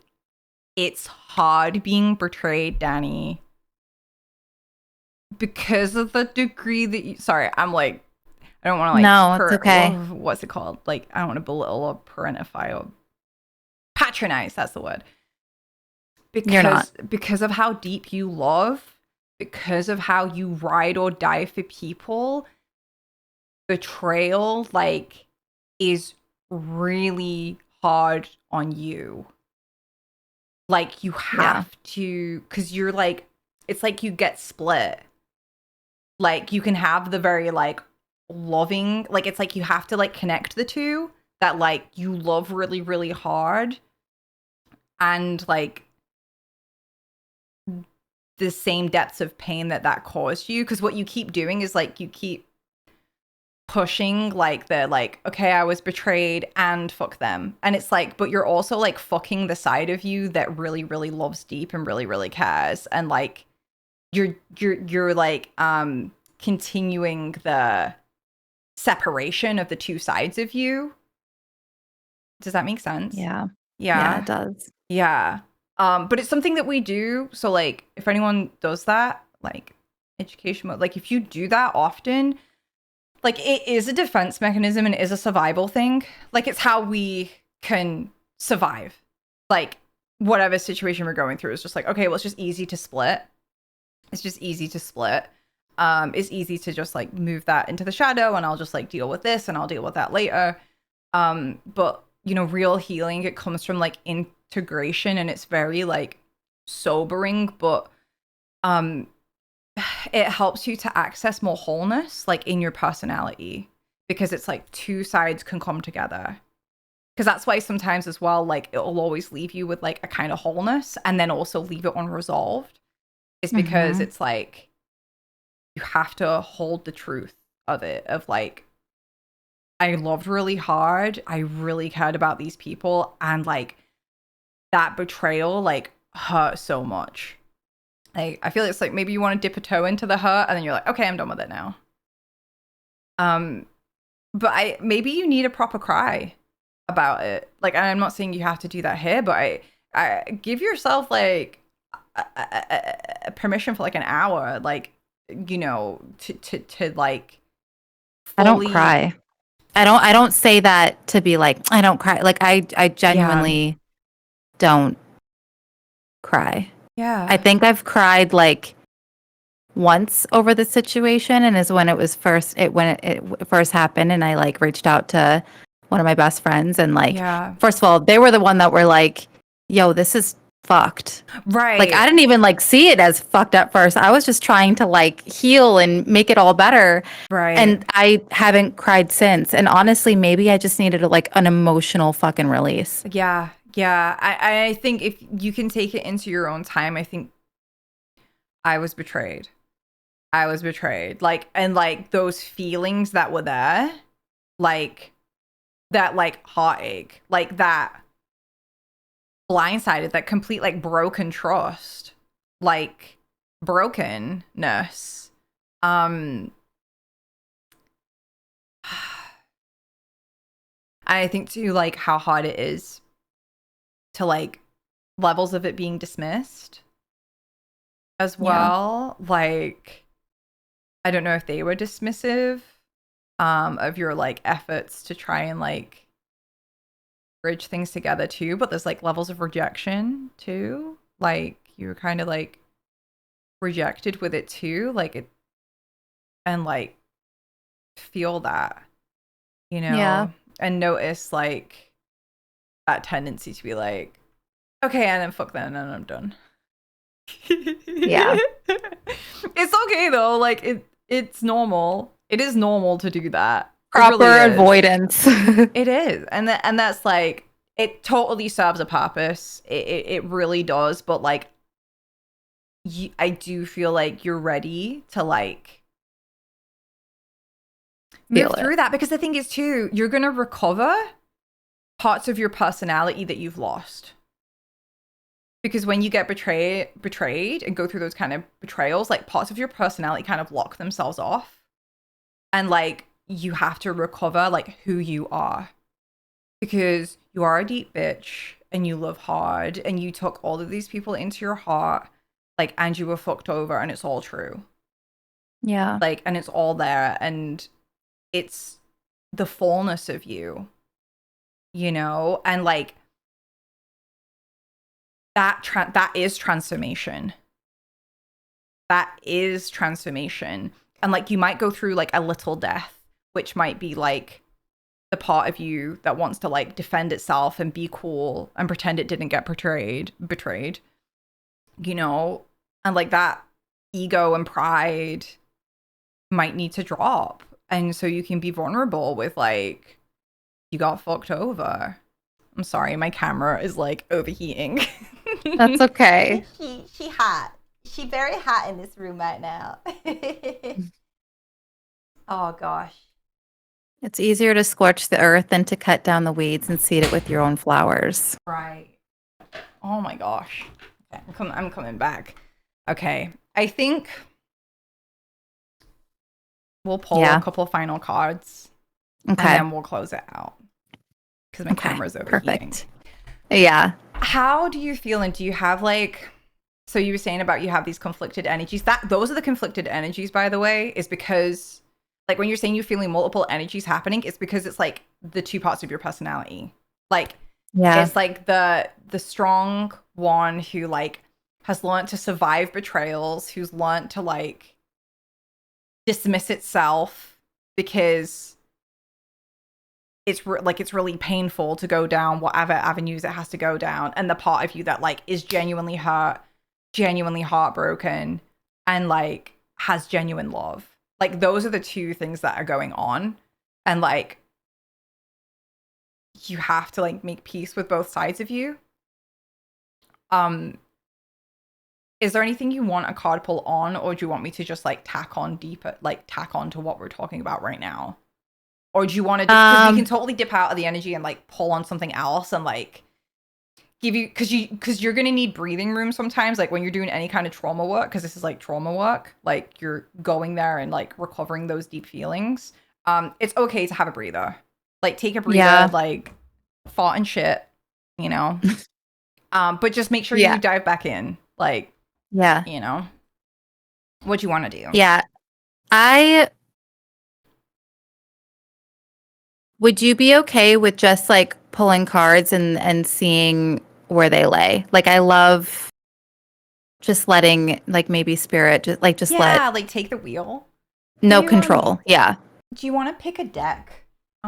Yeah. Honestly though, let me see what do this. And we'll do this. And let me see if there's another deck that catches my eye. Oh, that we'll do. I love pick a deck. Yeah. Okay. You got 1, 2, or 3. Ooh. 3. 3. Okay.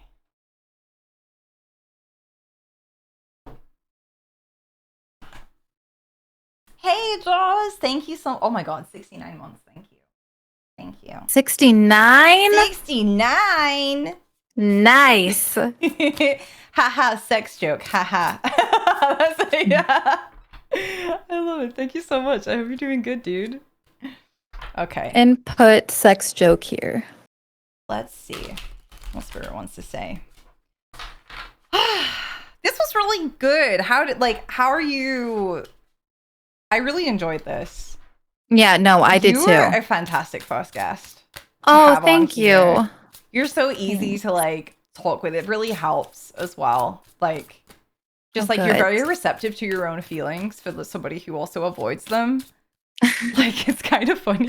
I'm very receptive to my own feelings, but yeah, avoidance, man, it's a fucking killer. Yeah, I think I would say too, like, it, you never had space. You never had people who made space for your feelings. So it's like, you have to make that space for your feelings, Yeah. like, Truly. just, and the thing is, it's like a wave. It will come up and it'll feel really, really big. And then it will, it will calm down again.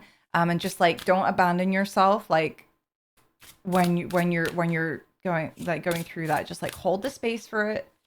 And like give it that love. And those meditation things you can do too. You can like do it through that zone as well. So it doesn't like, you don't have to like be processing it in your day-to-day adult life. Yeah. Just asking if there are any messages that Spirit want to say to you before we go. Oh my gosh. Okay. So the first card we have is Breaking Into Bloom. Sometimes you will break before you bloom.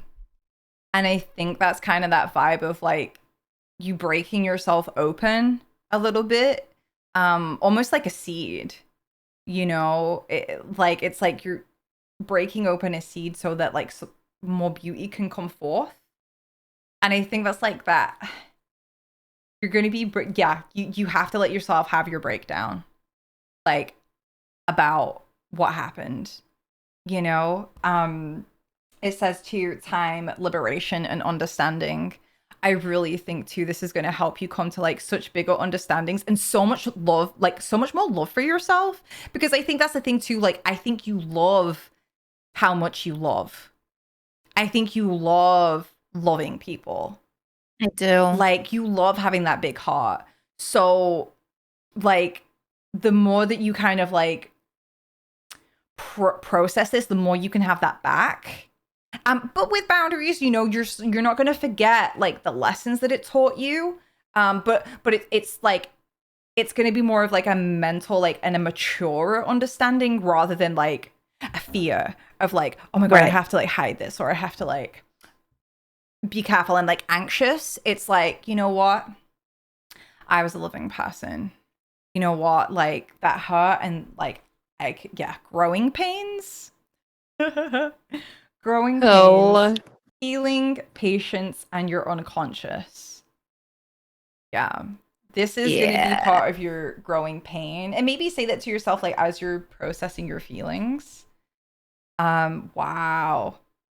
The Protectress. Your energy is valuable. Protect it well. I also want to say, too, like, part of what might be draining you is the psychological effort it takes to keep those two parts of you apart. And like what can actually be energetically draining to you is you like avoiding it. Like that can actually like a lot of mental energy and anxiety can go into that. It says here strength, boundaries, and amulet. Do you like do any protection stuff? Because I feel like there is an element of this, which I don't know. What I'm feeling from this is like sometimes you do worry that you're being like observed or watched. And I think you could do with like having some kind of protective like necklace or like a protective thing that you wear when you are stepping out and exposing yourself. So you feel some level of like energetic protection from like, do you feel like people are watching, like these people who fell out with you are watching you and like rooting for you to fail and like criticizing you? Yes. Like, do you feel like their analysis and criticisms of you? Yeah, you could do with like. So I was wearing my favorite Evil Eye bracelet. It was like white gold. It was stunning, and it broke. That's time to get a new thing. If it breaks, it means like it's usually warded off something big. So I've been meaning to get like a new thing, but I haven't yet. So I would say, sorry, my camera is like having a hard time. No, you're fine. You're fine. I'm just like, I have to put you on big cam for a bit while it happens. I'm like, hello. Yeah, I would say get a necklace, a protective necklace. That would work really well because in this card it says amulet.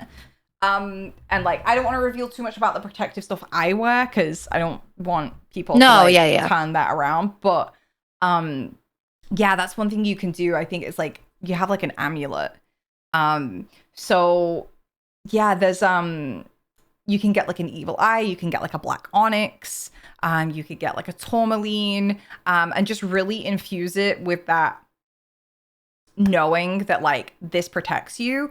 You could also get like a goddess as well. So Medusa is a really good amulet to have as well. Medusa like shields off like people, like especially if it's women who are watching you. Like if you know the story of Medusa, it was basically like Medusa was like a virgin temple priestess and she did all this like temple work. And then she was defiled by the god that they were worshipping at this temple. So it was no fault of her own. Like, and yeah, it was basically this temple was made to like worship Neptune. And then Neptune came in and defiled Medusa's innocence. Okay, trigger warning. Yeah, it was heavy. And then Medusa tells Athena, whose like temple it is, she's like, Athena, like this horrible thing has happened. And Athena's like, you're disgusting. Like, and gets jealous that, you know, and completely misreads the situation of like, you know, had sex with the person that I'm like worshipping. I think it was like Athena's husband as well. So it's this whole thing of like females getting demonized for the atrocities of men. Or like females getting demonized for just like things that were not their fault, and in fact they're very pure and very like serving, and then something happens and like they get demonized, which kind of sounds like a similar situation that you were in. And then long story short, like Medusa then gets turned into the snakehead woman, which like represents this like demonization of her. Like the snake hair is like she gets called names. Taylor Swift reputation. Right. Like, yeah, she gets demonized. She gets called like a snake, a temptress, and completely like, oh no, you've frozen. Oh no, you're fine. Okay, sorry. My computer's like, I'm hot. I think it might be on my end too, to be honest. Oh, okay. Well, anyway. Oh wait, am I still frozen? No, you're fine now. You're fine. It just like froze for a sec, and I was like, oh, perfect. Okay. But yeah, basically, yeah, she gets like demonized, and then in the end, Athena, the woman who hurt Medusa the most anyway, then enlists a man, Perseus, to go and slay and chop off the head of Medusa, which is like symbolic to making someone lose their status, ruining someone's reputation. Like losing your head in mythology is all about like loss of status, loss of leadership. And it's like, you know, on stream levels, it's like you're ruling your little kingdom, and these people, they try and like take you off your throne, but they like almost employ other people to do that through their gossip, through their slander, through their words. And then Perseus slices off the head of Medusa, and then it is then used as the most powerful shield in mythology, the shield of the Aegis. And it's this protective thing. And this is what this woman did to you, is like, Danny's an asshole, but Danny did this. And it's like a shield protecting them from their behavior. So I would recommend Medusa, like a Medusa thing. I'm pretty sure. So if anyone's interested in Medusa, she lives at 25 degrees of Taurus. There's a star called Algol. Oh, let me just, you good? Yeah. You good? We'll wrap up. We'll wrap it up. At 25 degrees of Taurus is a fixed star called Algol, which is Medusa's severed head. So you can see where that is in your chart and like see the story that it might play out in your chart. For you, it's in your first house, so it's very personal, like to you. But people who have it like on significant planets, like you have Vesta conjunct your Algol, so like you may feel like that whole situation happened and then people celebrated it, like celebrated in victory, like your loss and your downfall. But Medusa brings a lot of medicine and a lot of strength. Like she's like the bad bitch energy that you're gonna try and find. So like I would recommend getting like a Medusa amulet and like calling on her to like protect you from like, you know, these people who are basically like, it feels like they're rooting for your downfall, because I feel like that's the only thing right now is like you do need to have some level of like spiritual protection, because like you can go through all this stuff, but it does feel like some people are still kind of out to get you, and you do need to have like some good protection, especially to like, yeah, when it feels like you're being watched, and when it feels like people are like out to get you or like rooting for your failure, like especially too because you're sensitive, like you're gonna sometimes feel that, and like having a Medusa necklace, like Medusa will like handle that energy for you, so like you're not absorbing it and making it weaken you. I'm going to absolutely look into that. Yeah, I super like women who resonate with that story too, like it's or anybody that that's so cool, resonates with that.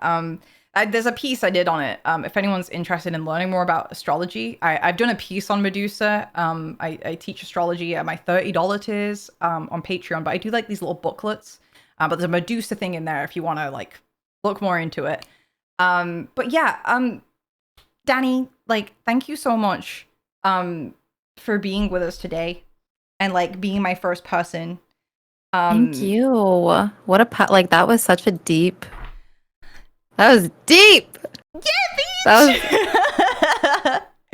that was good though. And honestly, like I almost hello? It's okay. It's fine. I was going off the screen.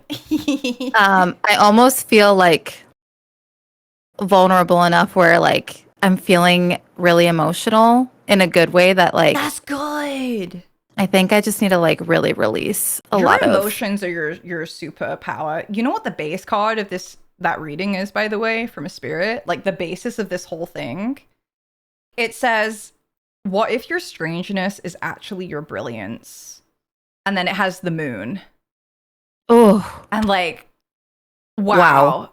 Right and oh my god, the moon, your strength. What if your strangeness is actually your brilliance? And I think this is the thing too, like the moon also represents emotions. I think it's beautiful, like that you have emotions, and like yeah, we all go through human lessons of like who deserves our love and who is deserving of our love, and learning all that self-worth stuff so that we don't love people that hurt us and just repeat our own childhood. But yeah, you're so beautiful, and like your community also like will heal too, you know, as you do that work. This deck is amazing. I know, I love that deck. It's so good. I said every time we do tarot pulls on stream, it's like everyone's like, what's that deck? I want to buy it. I really, really, really appreciate you. I appreciate you so much too, Danny. Thank you so much for being my first guest. If you would like to I'm go honored. and follow Danny, she's an absolutely amazing gem of a person, and like I love being in your streams. My camera is like so over Yeah. me. She's so over it. You guys, please give Danny some love. Please go drop her a follow. I know most of you guys already do because I sing Danny's praises regularly. No. And I'll be live again on Sunday doing readings. So if anyone would like to get a tarot card reading from me, it's kind of like this, but a little bit more of a micro dose. If you want that, you can come over to my channel on Sunday. But yeah, Danny, thank you so much. I love you so much. I love you too. I appreciate you more than you know. I appreciate you so much. And if after this call you need any help, anything comes up for you, just send me a message and like I've got you, because there's aftercare involved. There's aftercare and I got you. Okay. Okay. All right. I'm gonna let you go. You can hang up when you're ready. Okay. All right. Take care. Bye. Oh, I love her so much. Guys, thank you so much for hanging out. I'm gonna find somebody to raid. This meant so much for me. Thank you everyone that showed up. And this was one of my first, I keep saying it's my first podcast, but it's technically not. But it's like the first time I feel like authentically me. And like doing what I do, and I'd really, really love to to like have more of you guys on stream.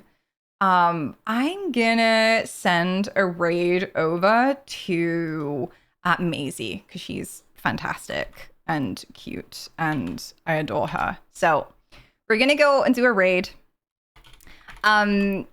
If you want to see more of what I do, come by on stream on Sunday. That's where I'll be doing live readings. I also do pick-a cards on YouTube. I'll be honest, that was kind of like my dabble into being more of like an official tarot person, but I don't really know how like it works for me or not. But Mike, thank you so much.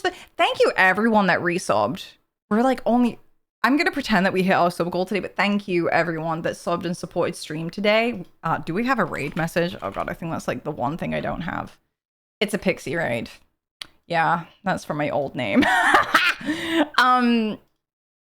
I'm gonna copy paste that. Thank you everyone. Take care of yourselves. If you'd like a chance to be on the podcast, you can come fill out this form. I'm mostly prioritizing names that I'm like familiar with and people who can come on camera. But don't, if you want a reading with me, like don't wait for that. You can come by on Sunday. And you can pick yourself up a reading. It's best to pre-book because I don't know how hectic things get. Like usually I get booked up quite fast. But yeah, I'll see you guys soon. If you want to join the Discord, you can. You can get notifications for when I'm live. But all of the chats and things like that are all sub